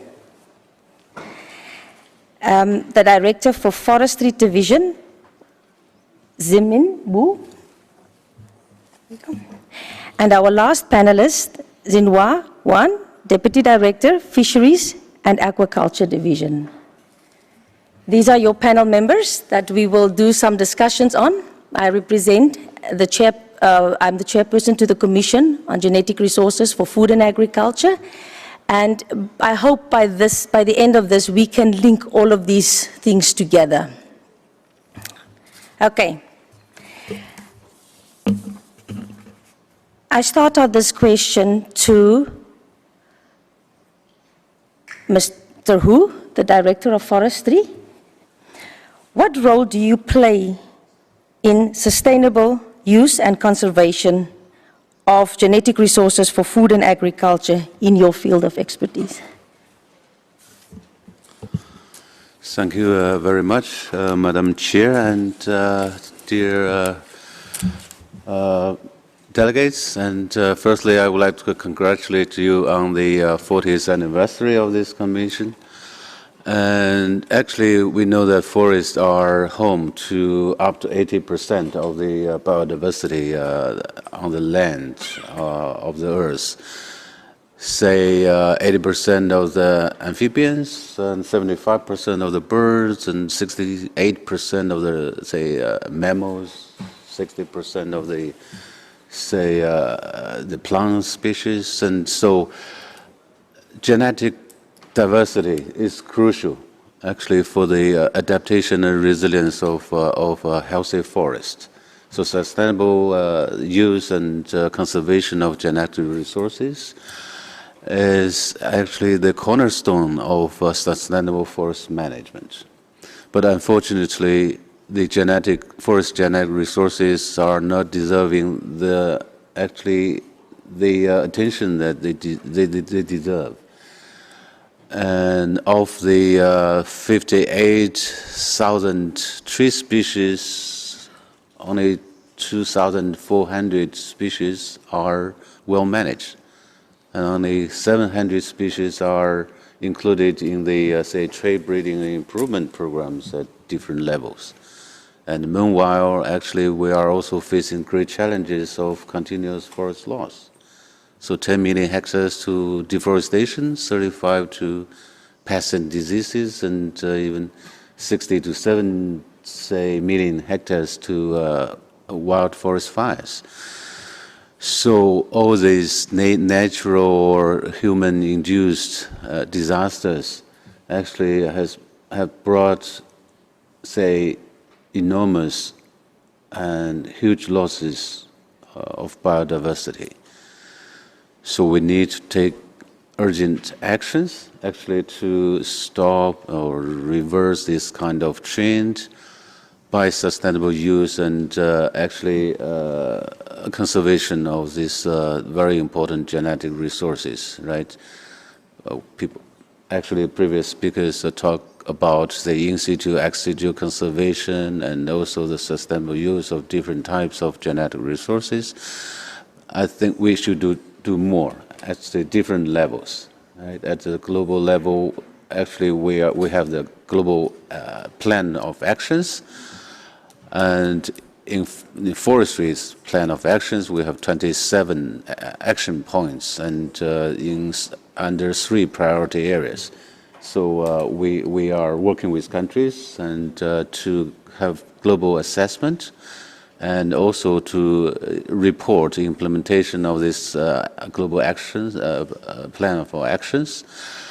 And probably in the coming week, my colleagues will report to you again on the second, say, phase of this implementation. And also we are working with national focal points and to do the monitoring and also help enhancing the capacity of the people at national level. And we are doing quite a lot because of time limit. And we actually are also working with many, international organizations. I'm the chair of the CPF Collaborative Partnership of Forest, with all these real conventions, this GF, GCF, IUCN, say World Bank. we are now working on connecting the dots, right? By, for example, organizing a webinar for all the national focal points of these convention organizations, so that we can get them connected at the national level, so on and so forth. And thank you very much. Thank you, Mr. Wu. And that is what we would like to hear, is this practical on going into deep down level on what especially the national focal points and national coordinators can hear from that and take home with that. Thank you. The same question I posed to the nutrition. What is your role to the nutrition section? What role do you play in sustainable use and conservation of genetic resources? And we must think of the session as speed dating, no? We say what is important. Thank you. Okay, so let me start by the fundamental element for nutrition, and that is, what are healthy diets? This week we released a new document in this regard together with WHO, and there are really simply 4 elements that make diets nutritious, and that is, and healthy, and that is that they are adequate in energy and micronutrients and all nutrients, that they are balanced in terms of the sources of energy that we consume, that unhealthy foods and components of the diet are consumed only in moderation, they're consumed limited, and fundamentally for today, that they are diverse. And they are diverse both because that helps us ensure that we meet our nutrient requirements, but they're also fundamental because we know that there are many bioactive components in foods that we've only begun to quantify and understand, and that those have fundamental health implications. So perhaps we could fill bellies and feed the world, but we could never nourish the world without the biodiversity. Biodiversity, or having diversity on our plates, implies that we must have diversity in our fields. And this is a critically important area for nutrition in fostering those investments in plant breeding and in animal production that promote biodiversity and ensure that the investments are made in that regard. So let me go through 3 really critical areas that I think we need to be doing much more. First of all, those 4 components that I mentioned of a healthy diet are universal, but what a healthy diet is in the context of each individual country and even sub-regionally is highly varied. And we use food-based dietary guidelines to tell us what that reality is in context. Those guidelines are currently an underutilized resource to inform exactly the kinds of investments that could be used in agricultural policies and in other food-related policies to say, where are the gaps in our food production and our food availability so that the population can consume a healthy diet according to what we as a government, what we as a local context have defined of what should be on that plate. So we really need to foster the use of food-based dietary guidelines differently to inform policies and programs, and later we can talk about some specific examples if you'd like. We need to make, as I mentioned, greater investments in the breeding for climate adaptability, for nutritional value sometimes, for production of that wide variety of crops that are needed, and those particularly in the case of crops. And we need to invest in data.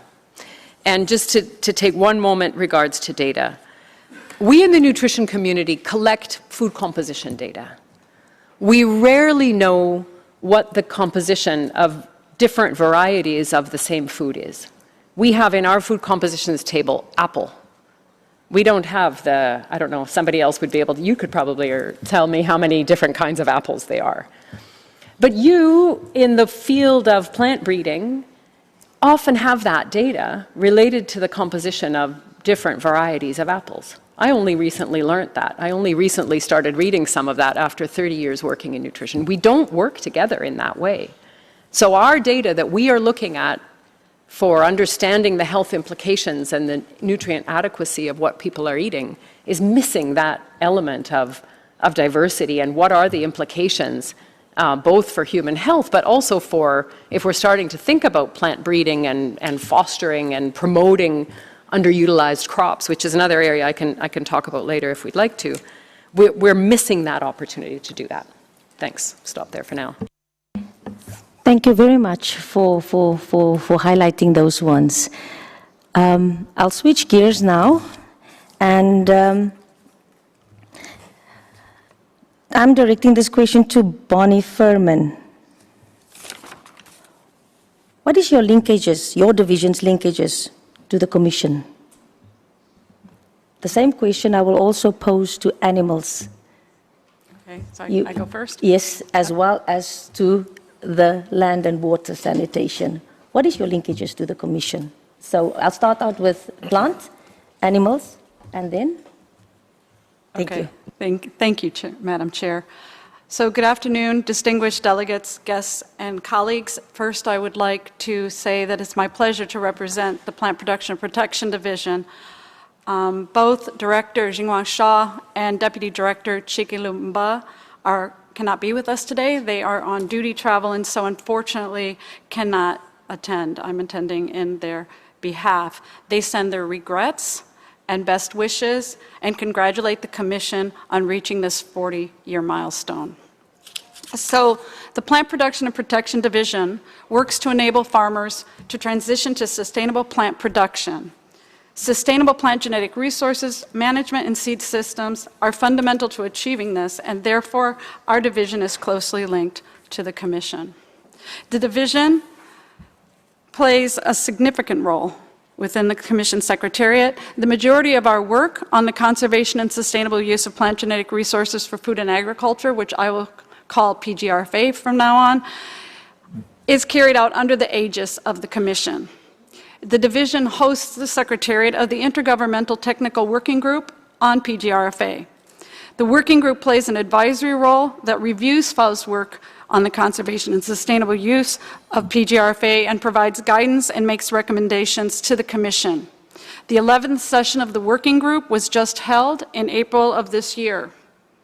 Our normative work includes the development of guidelines and tools, monitoring of the implementation of the rolling global plans of action for the conservation and sustainable use of PGRFA, monitoring progress towards SDG target 2.5, and preparation of associated periodic reports. In fact, we are presenting the draft third report on the state of the world's PGRFA to the Commission during its 19th regular session this next week. This will form a basis for the review of the second Global Plan of Action to be carried out through a series of regional consultations, the result of which could be the development of a third Global Plan of Action. The division is also the operational arm of FAO on PGRFA. We support members in their implementation of the present second Global Plan of Action. We provide guidelines and tools, including those developed through a normative process. We provide technical support at country requests, including on the conservation of PGRFA in situ, on farm, and ex situ in gene banks, on varietal development and adoption, on seed systems and seed security. It is important to stress that this work requires significant funding and requires donor support. And if we had more donor support, we could do much more in this field. Thank you. Thank you very much, Bonnie. I give the floor to Mr. Tanawat. Thank you very much for the questions. It's very nice to come back here to the Commission on Genetic Resource for Food and Agriculture. I remember before I joined FAO, I think in 2019 and 2020, when I was the permanent representative of Thailand to FAO, I was one of the bureau members of the CGRFA. We know that at the country level, when you're discussing about genetic resource or biodiversity, it's a complex issue. And there are several agencies, actors, in different ministries working together. And when you're asking how we connecting, how we are linking ourselves, you can see that in FAO as well, today we have Deputy Director General, Madame Semedos, who are leading the natural resource stream. Which actually, that's why you can see all colleagues here who are working on land and water, who are working on plant, on aquatic fisheries, even though animals. Because in agriculture, I think everything is connecting. And that's why when my colleagues from Division of Nutrition mentions, I can give you an example when you're talking about only one egg, or even the milk and meat. If animals eat different types of feed, nutrition, or even the grass, at the end, milk, egg, and meat also provide different nutritious values of nutrition. And that's why all the work that we are working in terms of biodiversity and animal genetics is connected. And that's why we know that we here, as a human beings, we are the one who utilize biodiversity and animal genetics or plant genetics.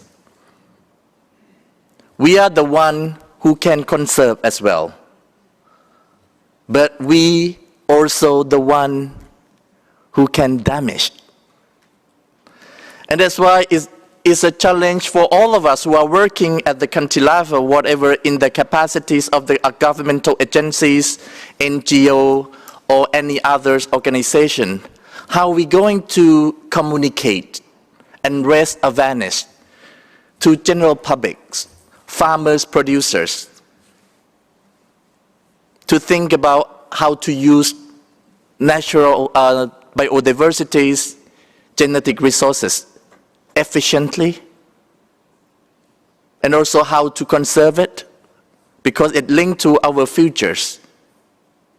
For example, because I work for animals, I always have to give an example of animals. I just came back from India, China, and also Africa. There are a lot of genetic resources that have a high tolerance or tolerate with some drought, climate change, or even though animal disease. And if we don't conserve well, and if we don't use that genetic resource very well, for the future we will not have good genetics for ourselves. Thank you very much. Thank you very much. I give now the floor to the Land and Water Division to tell us how do you link to the Commission. Thank you, Madam Chair, Excellencies, distinguished participants.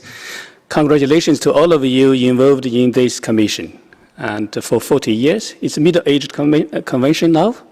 And you can be assured that, from our division, we really want to support the convention for the impactful and successful in the next decades from the land and water perspective.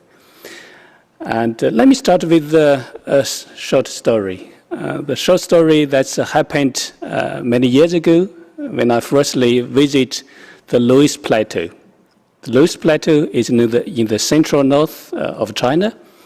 It's a massive plateau. But over decades or over centuries, the plateau, because of human activities, it's so much badly eroded. The Yellow River cut through the middle of the plateau and then received so much sediment from the plateau. Because so much sediment in the river, that's why it's called Yellow River. Basically, the river is, most of the year, it's yellow. So many years ago, when I visited that area, and on the one side, I see a massive terracing project.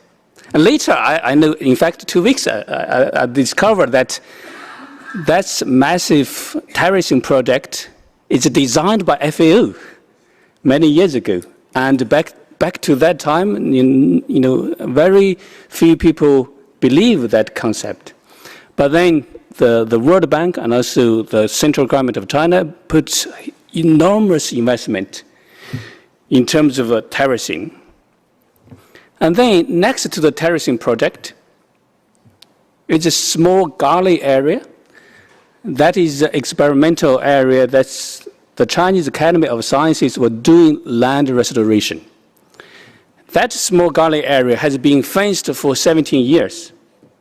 And you can see the terracing, the gully area after 17 years of fencing, it's full of grasses, full of shrubs, full of young trees, and it's full of animals, I believe. And then next to it is the areas that's so badly eroded. So that's the image, after many years, is still in my mind. You can see the connectivity between soil, land restoration, the biodiversity, and agri-food systems. Unfortunately, soil and land erosion is a global challenge. And we see 1/3 of soils or 1/3 of land, agricultural land, is degraded, which is enormous challenge for us to produce more food in the future. As mentioned by our Deputy Director General this morning, soils is also the home of biodiversity. And globally, we see 40% of the soils, they live in 40% of the global biodiversity is homed by the soils. Certainly, there's a huge overlap with 80% of the biodiversity in the forest. But then certainly soils are the homes for biodiversity, but also support all the biodiversity on land. So we have to make that connectivity, and when we talk about the biodiversity. And FAO, through the Global Soil Partnership, and we set up 7 technical networks. 7 technical networks include one that's focused on soil biodiversity. And the network involved the scientists and get the data and knowledge around the globe, and then try to help the countries to improve the soil management, improve the soil biodiversity management. In the year, 2 years ago, 2021, we launched the report, The State of Knowledge on Soil Biodiversity, and build upon that, then we further advanced the agenda, then launched the Global Soil Biodiversity Observatory at the CPD COP15. And at the COP15, then FAO received the mandate to work with all the member countries to promote the soil biodiversity. So that's my first message. Soils are the home of 40% of biodiversity and also support all the biodiversities on the land. Biodiversity can only be safeguarded if we manage our soils sustainably to meet both the social, economic, but also environment perspective. If I can touch upon quickly on water, and we know water is the source of life. No water, no life, no biodiversity. However, we are facing a similar challenge from the water perspective. And agriculture, as Tanawat said, benefit but also contribute to the water challenge. Benefit from the sustainable water management, but also contribute to the global challenge. Agriculture accounting for 70% of human freshwater withdrawals. Agriculture also contributes to the water quality or pollution that's in many countries. Going forward, by 2050, we need to produce at least 50% of more food and other agricultural product. If you look at it from a water perspective, and the different scenarios, and the business as a Euro scenario, we need additional 35% of fresh water. Even with the improvement of the efficiency, consider other technologies, roughly we still need additionally 24% of fresh water to be able to produce 50% more of food and other agricultural product. So it's an immense challenge for all of us. And FAO's work has been centered, try to help the communities, farmers, to improve water use efficiency and develop the infrastructures, harvesting water, managing water, delivering water to improve the agricultural product. We also support countries in terms of nature-based solutions from a water perspective, restore wetlands, and promote non-conventional water use, and also provide data through the technologies like from the remote sensing technologies and GIS technologies. So my second message again is water is the source of life. Biodiversity can only be safeguarded when only water is managed sustainably to meet both socio-economic and environmental objectives at the same time. Thank you very much. Thank you very much for highlighting the importance of soil and water in this bigger realm that we are facing within the Commission on Genetic Resources. My next question is going to be addressed to the aquatic genetic resources, as well as to the nutrition, as well as to the animals. What linkages is there that your division, how do you link that to this, the Commission's framework for action on biodiversity for food and agriculture, the Kunming-Montreal Global Biodiversity Framework, and the FAO strategy on mainstreaming biodiversity across agricultural sectors? Thank you. Thank you, Chair. Very good morning to all the excellencies and the representative to this meeting.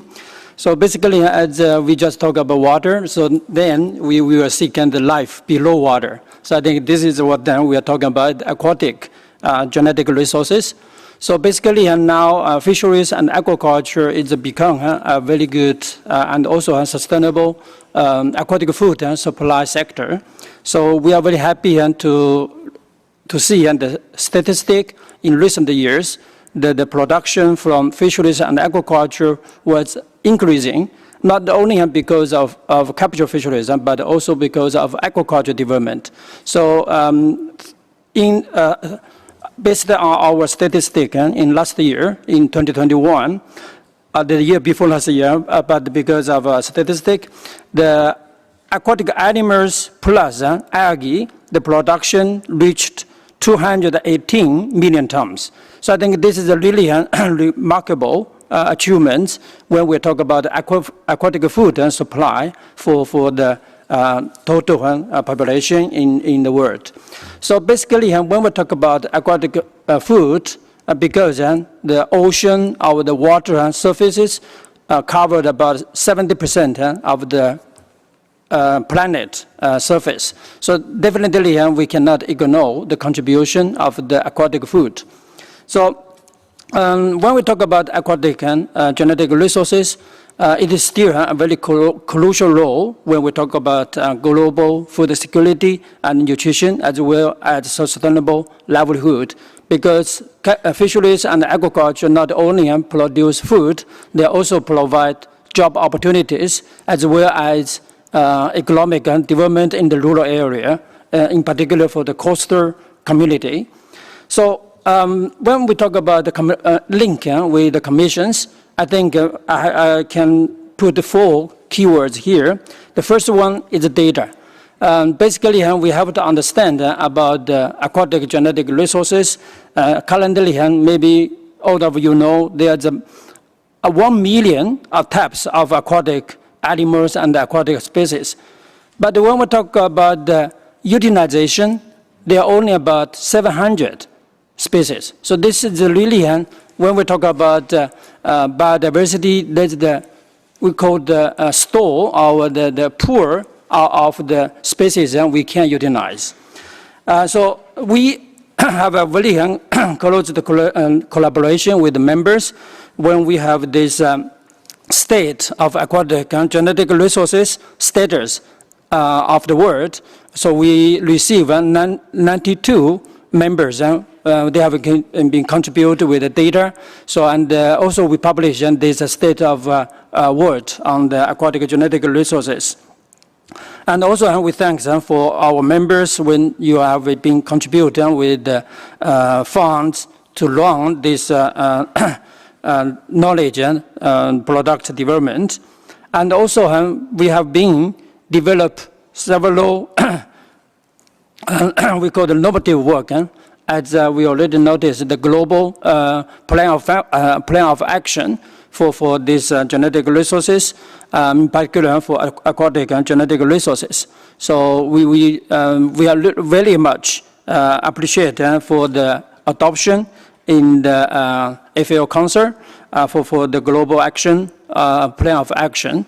And right now we are collaborating with several members in implement this global plan of action, in particular by contributing for the capacity building and also to organize some webinars because thanks for the technology of internet. So now we have developed with online training modules. So we are helping our members in improving the capacity for these aquatic genetic resources, not only for the knowledge, but also for technology.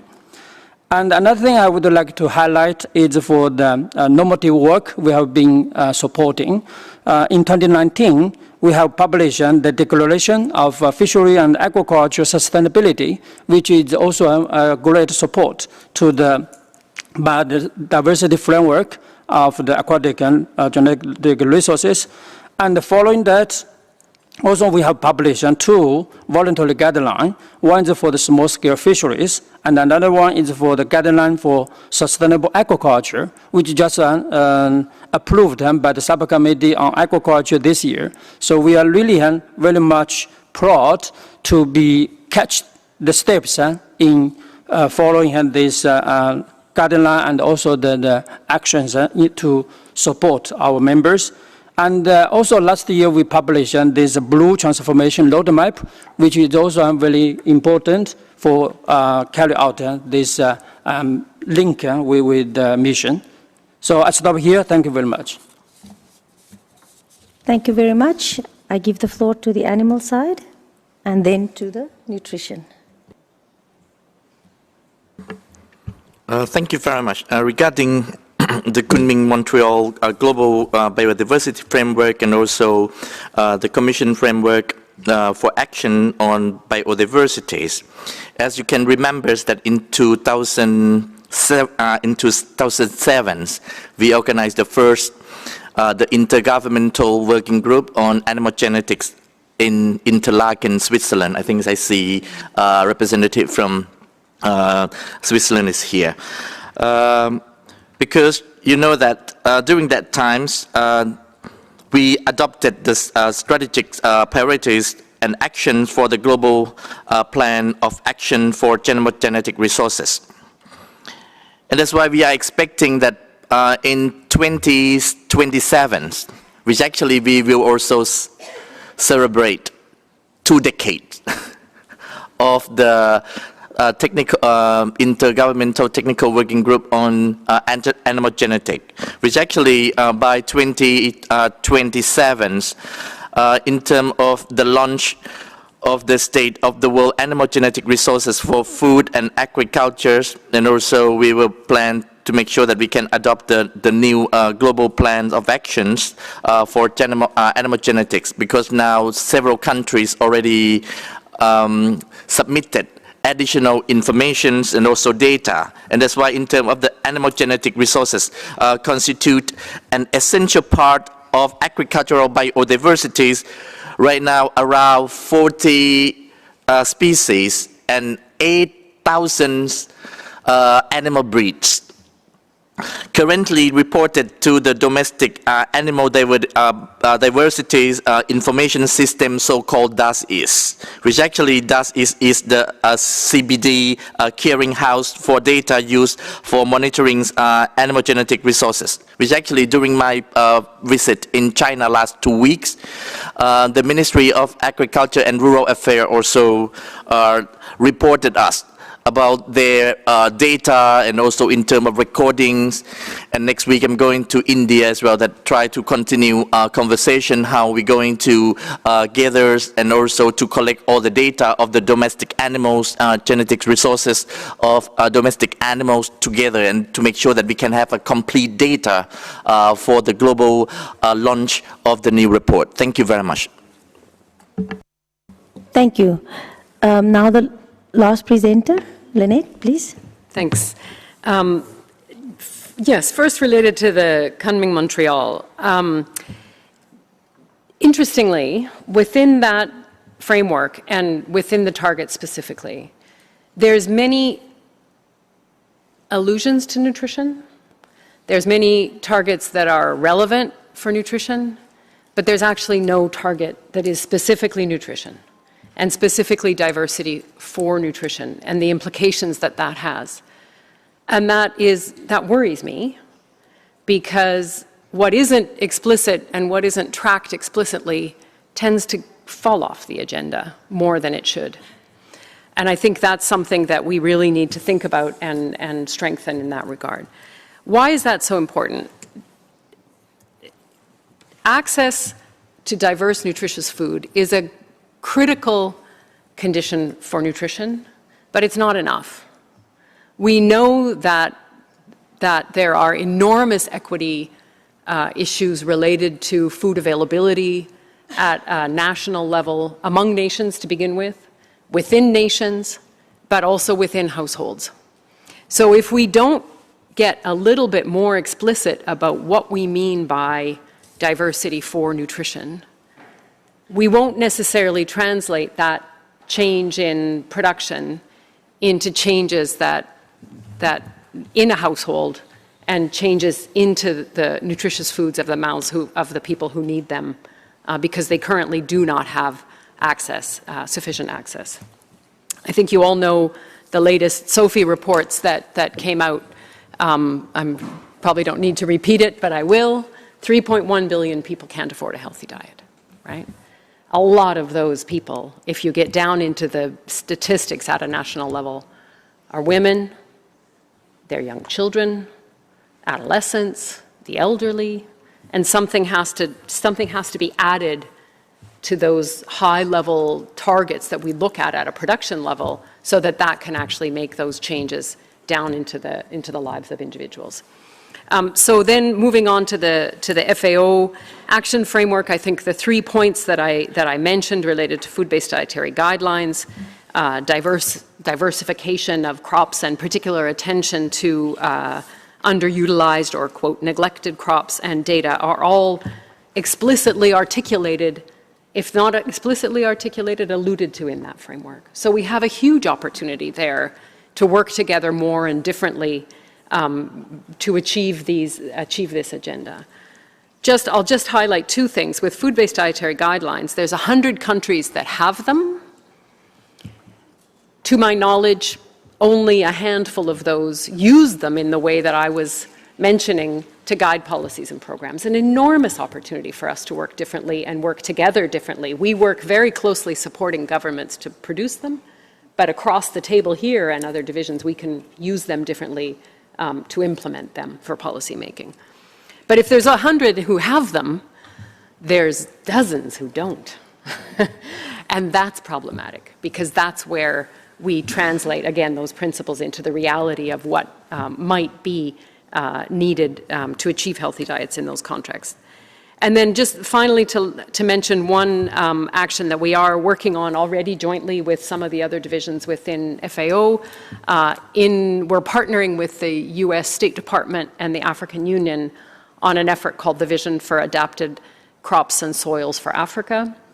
And it's an ambitious effort to try to motivate that investment in nutritious, climate-smart, neglected foods with a diversity of a portfolio of foods that can lead up to better diets from now and into the future, considering that element of climate adaptability. Thanks.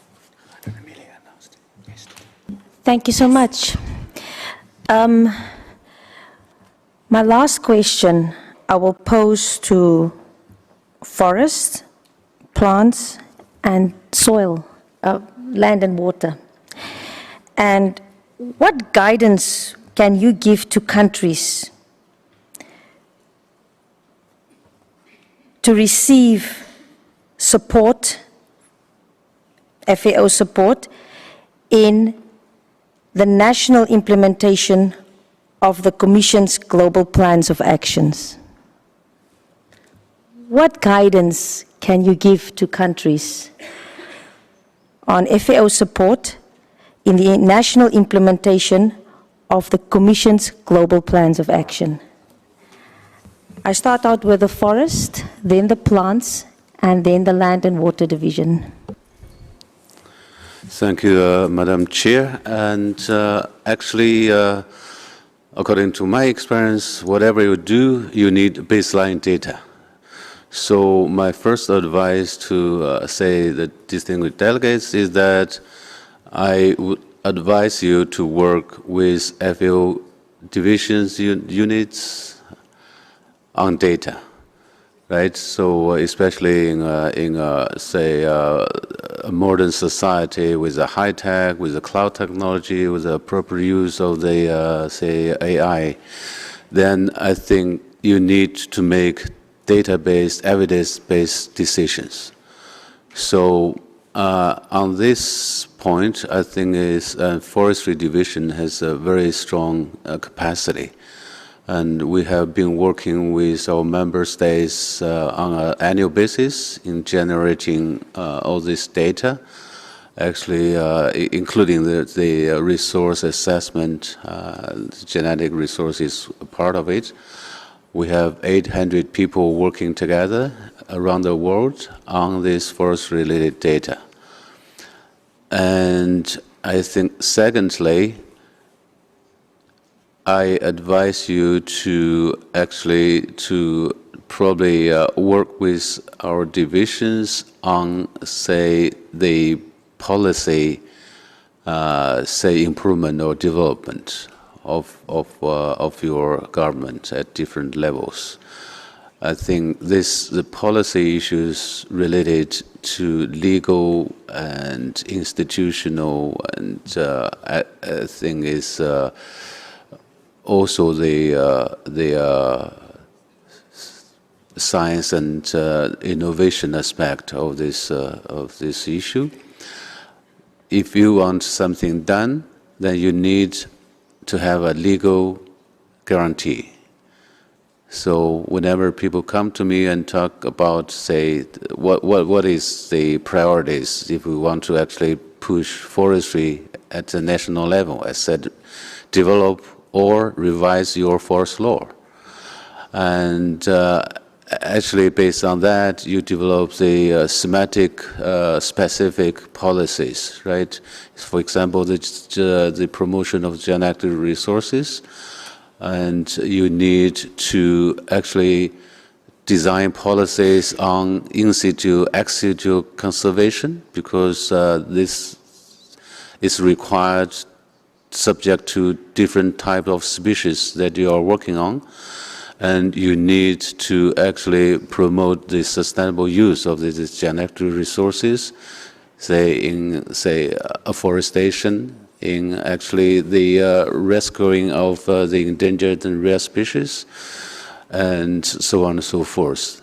And then, thirdly, I think you need to work with FAO divisions on the, say, technical aspect of this issue, and through the technical teams and through the technical working groups and commissions on actually, say, getting advice from FAO divisions through their experiences or their pilot projects in other parts of the world. So it's a sharing of best practices and capacity building practice.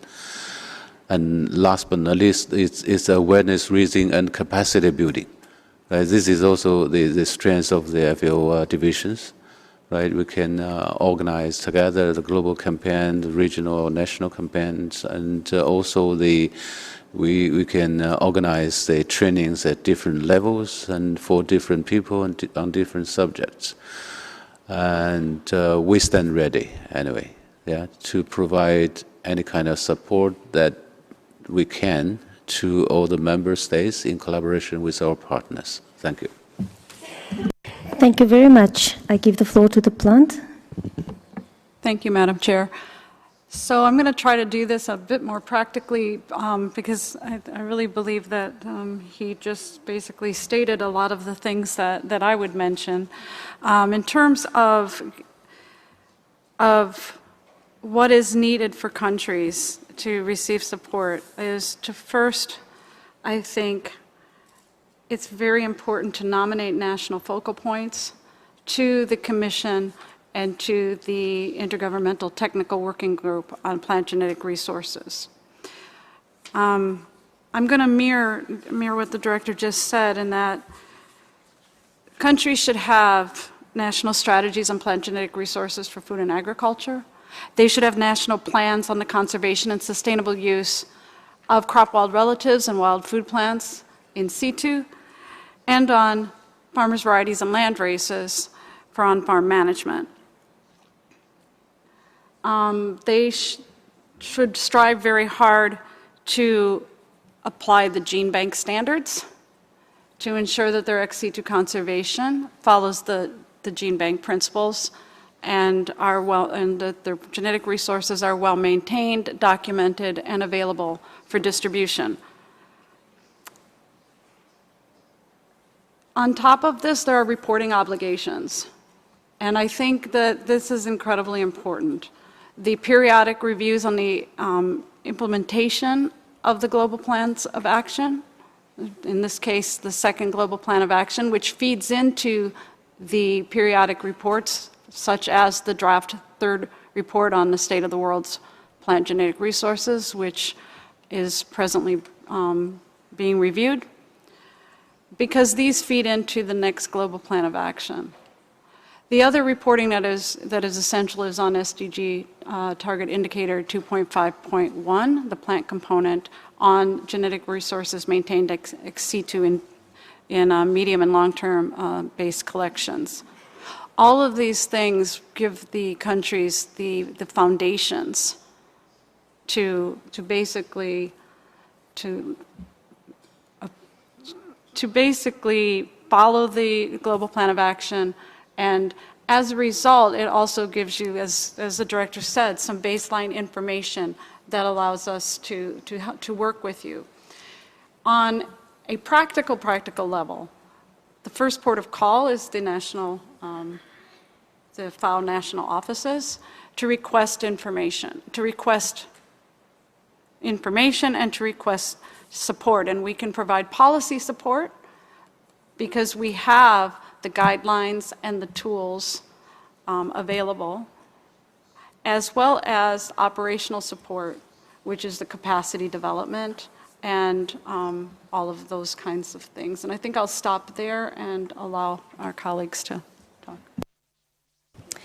Thank you very much, Bonnie. I can just add a little example to that is when we did the second State of the World report on animal genetic resources, one of our things was we didn't have conservation policies or legal instruments in place. And I consulted country office. I was linked up with FAO. Animal department really helped me wonderfully. We submitted some documentation now. So those are the kind of practical ways that you can be supported through technical support. And once the evaluation had to come, FAO again supported in that way. So just an example from my side. But the floor is now to the Land and Water Division. Thank you, Madam Chair. I think our division shared the similar approach in terms of provide, support on the data collection, capacity building, policy formulation, and share the knowledge and the best practice.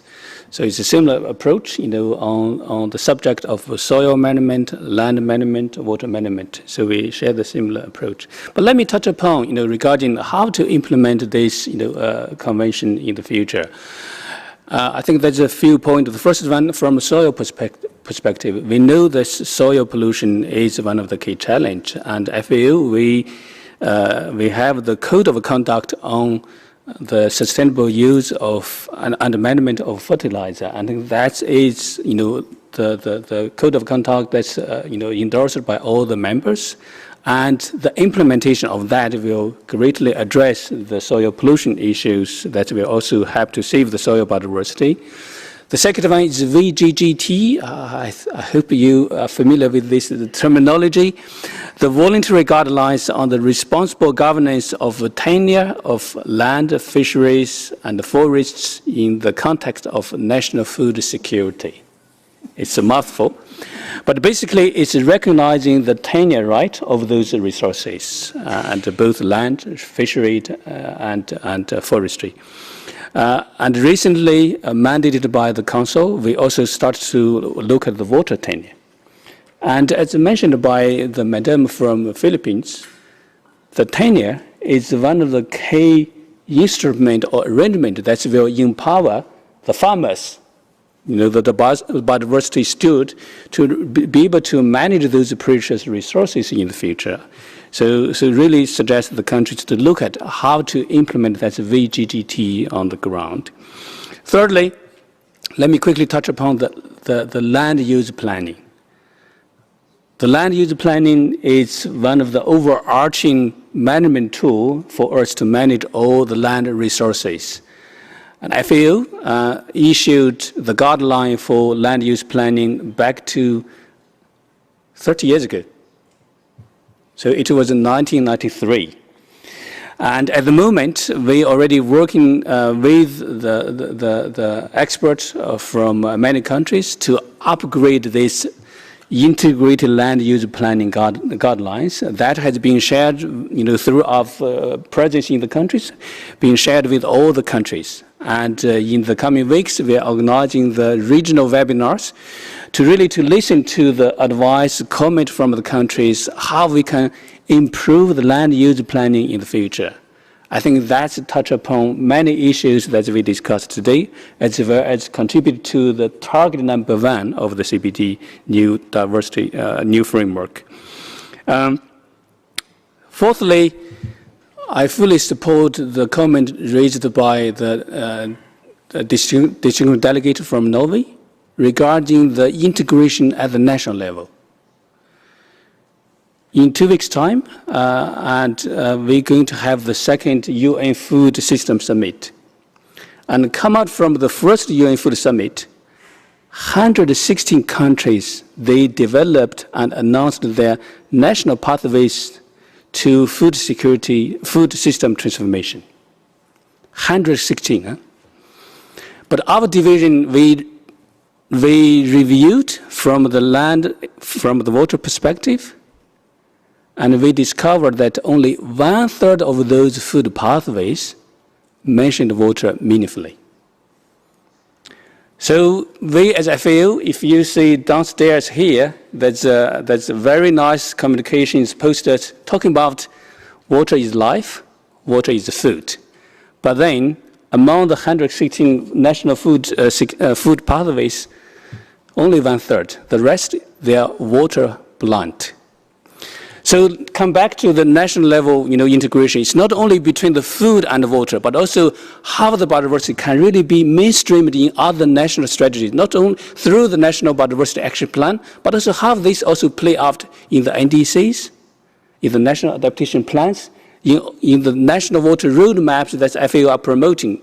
We want to say through the National Water Roadmaps, we bring all the sectors together to decide how water will be used together to achieve all the SDGs, the similar for the biodiversity.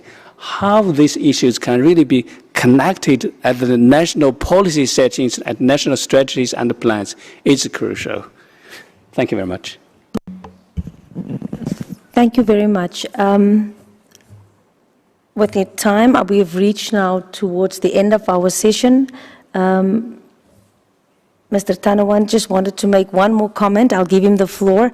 And I guess then we will have to wrap up and continue with the closing remarks shortly then. Mr. Tanawan? Thank you very much. As Madam Chair mentions and give an example when we are working on the animal genetic and collecting data from the countries.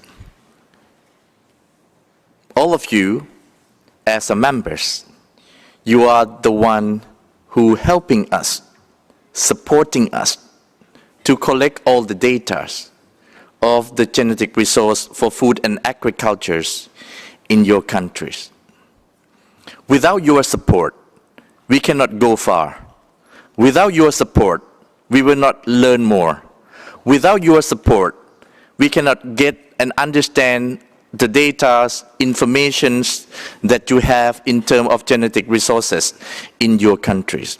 Without your support, we also cannot have such a kind of the report, the global or world status of animal genetics, plant genetics, or fisheries genetics, or forest genetics. And that's why you are the one who helping us.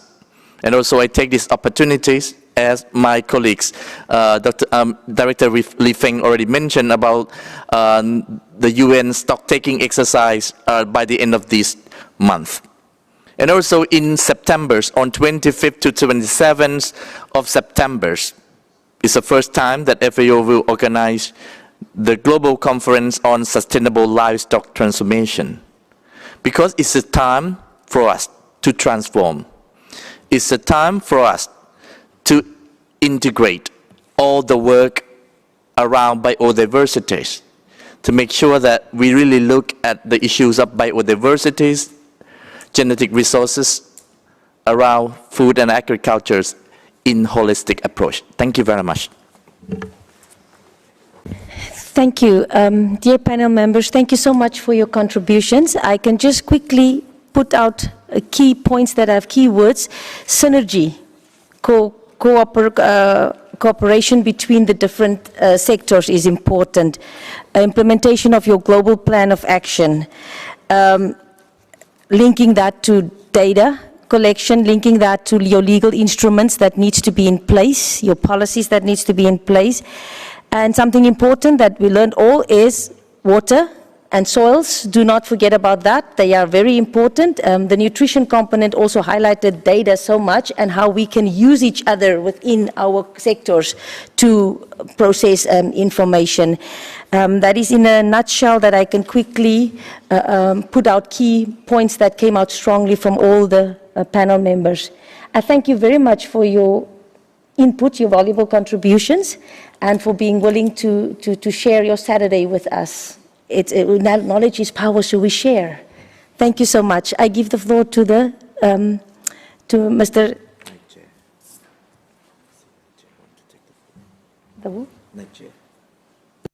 I've got a, sorry, before I do, there's a question from Niger.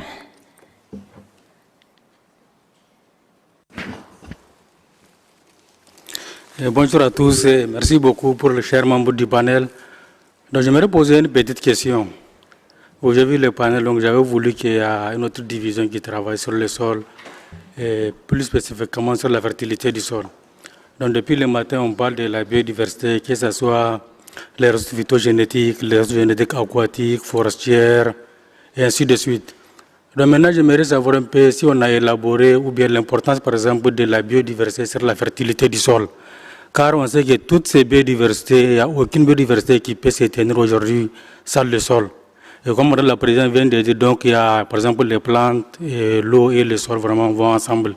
Donc je ne sais pas si la question, qui va répondre à la question. Merci beaucoup.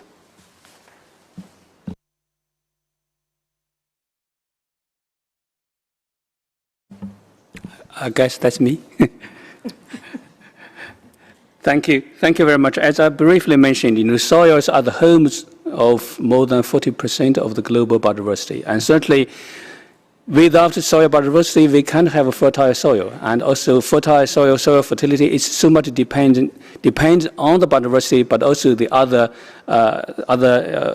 characters of the soils. From the both in terms of nutrition. For example, as a human being, we need 18 different nutrition, and the soil, healthy soils can supply 15 out of those essential nutrition for human beings, and as well as the water component. Water without all the nutrients, they will be transported together by water, with water. And certainly the water element of the soil management, we call the green water management, is also crucial, to keep and maintain the soil fertility. I think happy to have a bilateral discussion after this session with you, but thank you very much for the question.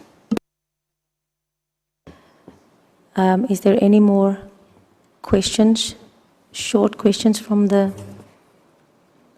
countries? I don't see any. Then Mr. Tanawan would give his last remark, and you must keep it short. Very short. To respond to the representative of Niger, I can give you an example between soil and livestock. Animals eat grass, which actually from soil. Animals after eating have a manure, which actually in manure also have microorganisms and go back to soil. And also animal manures provide soil fertilities and soil health. But anyway, if you don't manage the animal grazings in grassland very well, it also can have an impact to soil fertilities and soil health if we overuse or overgrazing. And that's why everything is about balancing. It links between crop, soil, livestock, forest. Thank you very much. Thank you very much, panel members. I give the floor now to the Director, Office of Climate Change, Biodiversity and Environment. Please.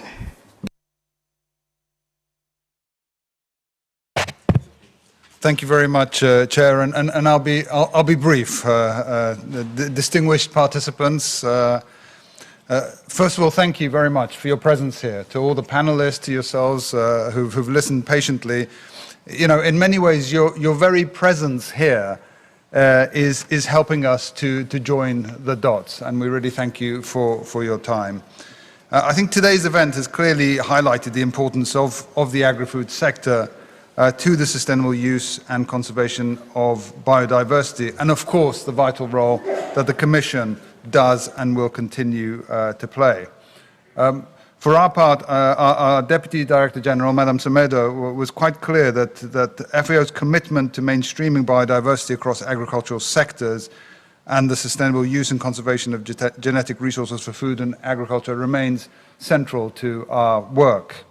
FAO, of course, stands ready to support countries in their efforts to mainstream biodiversity and implement the framework of action on biodiversity for food and agriculture that was presented to us, as well as to implement the Commission's global plans of action. In a way, we are indeed, and appreciate Norway's input there, we are proactively supporting the joining of the dots in the countries. Collaboration and coordination, of course, in implementing the Kunming-Montreal framework, the Global Biodiversity Framework, and the Commission's instruments is really going to be imperative. And I hope that we've gone even further along that journey simply by having so many of these different actors and instruments in the room and joining hands, at least for today's session. But we do, of course, recognize that this is not the end of it. The transformation of our agri-food system requires changes throughout the food value chain, changes that call for meaningful collaboration with all stakeholders, and we heard a very clear plea for that from our panelists as well. Stakeholders including the farmers, the forest-dependent communities, fishers, fish farmers, small-scale producers, the retailers, the research community, and of course, governments. Our divisions, with many of which were represented here today, they are, in a way, as you've heard, they are the implementing arms of so many of the treaties, the strategies, and the frameworks that we have. And they were very clear as they highlighted how they can contribute to, and indeed benefit from the work of the Commission, and how they can support countries in the conservation and sustainable use of biodiversity for for food and agriculture, a public commitment that we will keep true to. With that said, we really just want to thank all of our speakers for their valuable contributions, to thank all of you for attending the event today, and of course to thank very much our interpreters who have accompanied us all morning. As all of you, I hope, know by now, the Commission's 19th regular session will start on Monday morning, and we very much look forward to seeing you here at our session. Thank you for your commitment, and a very happy 40th anniversary to all of us. Thank you.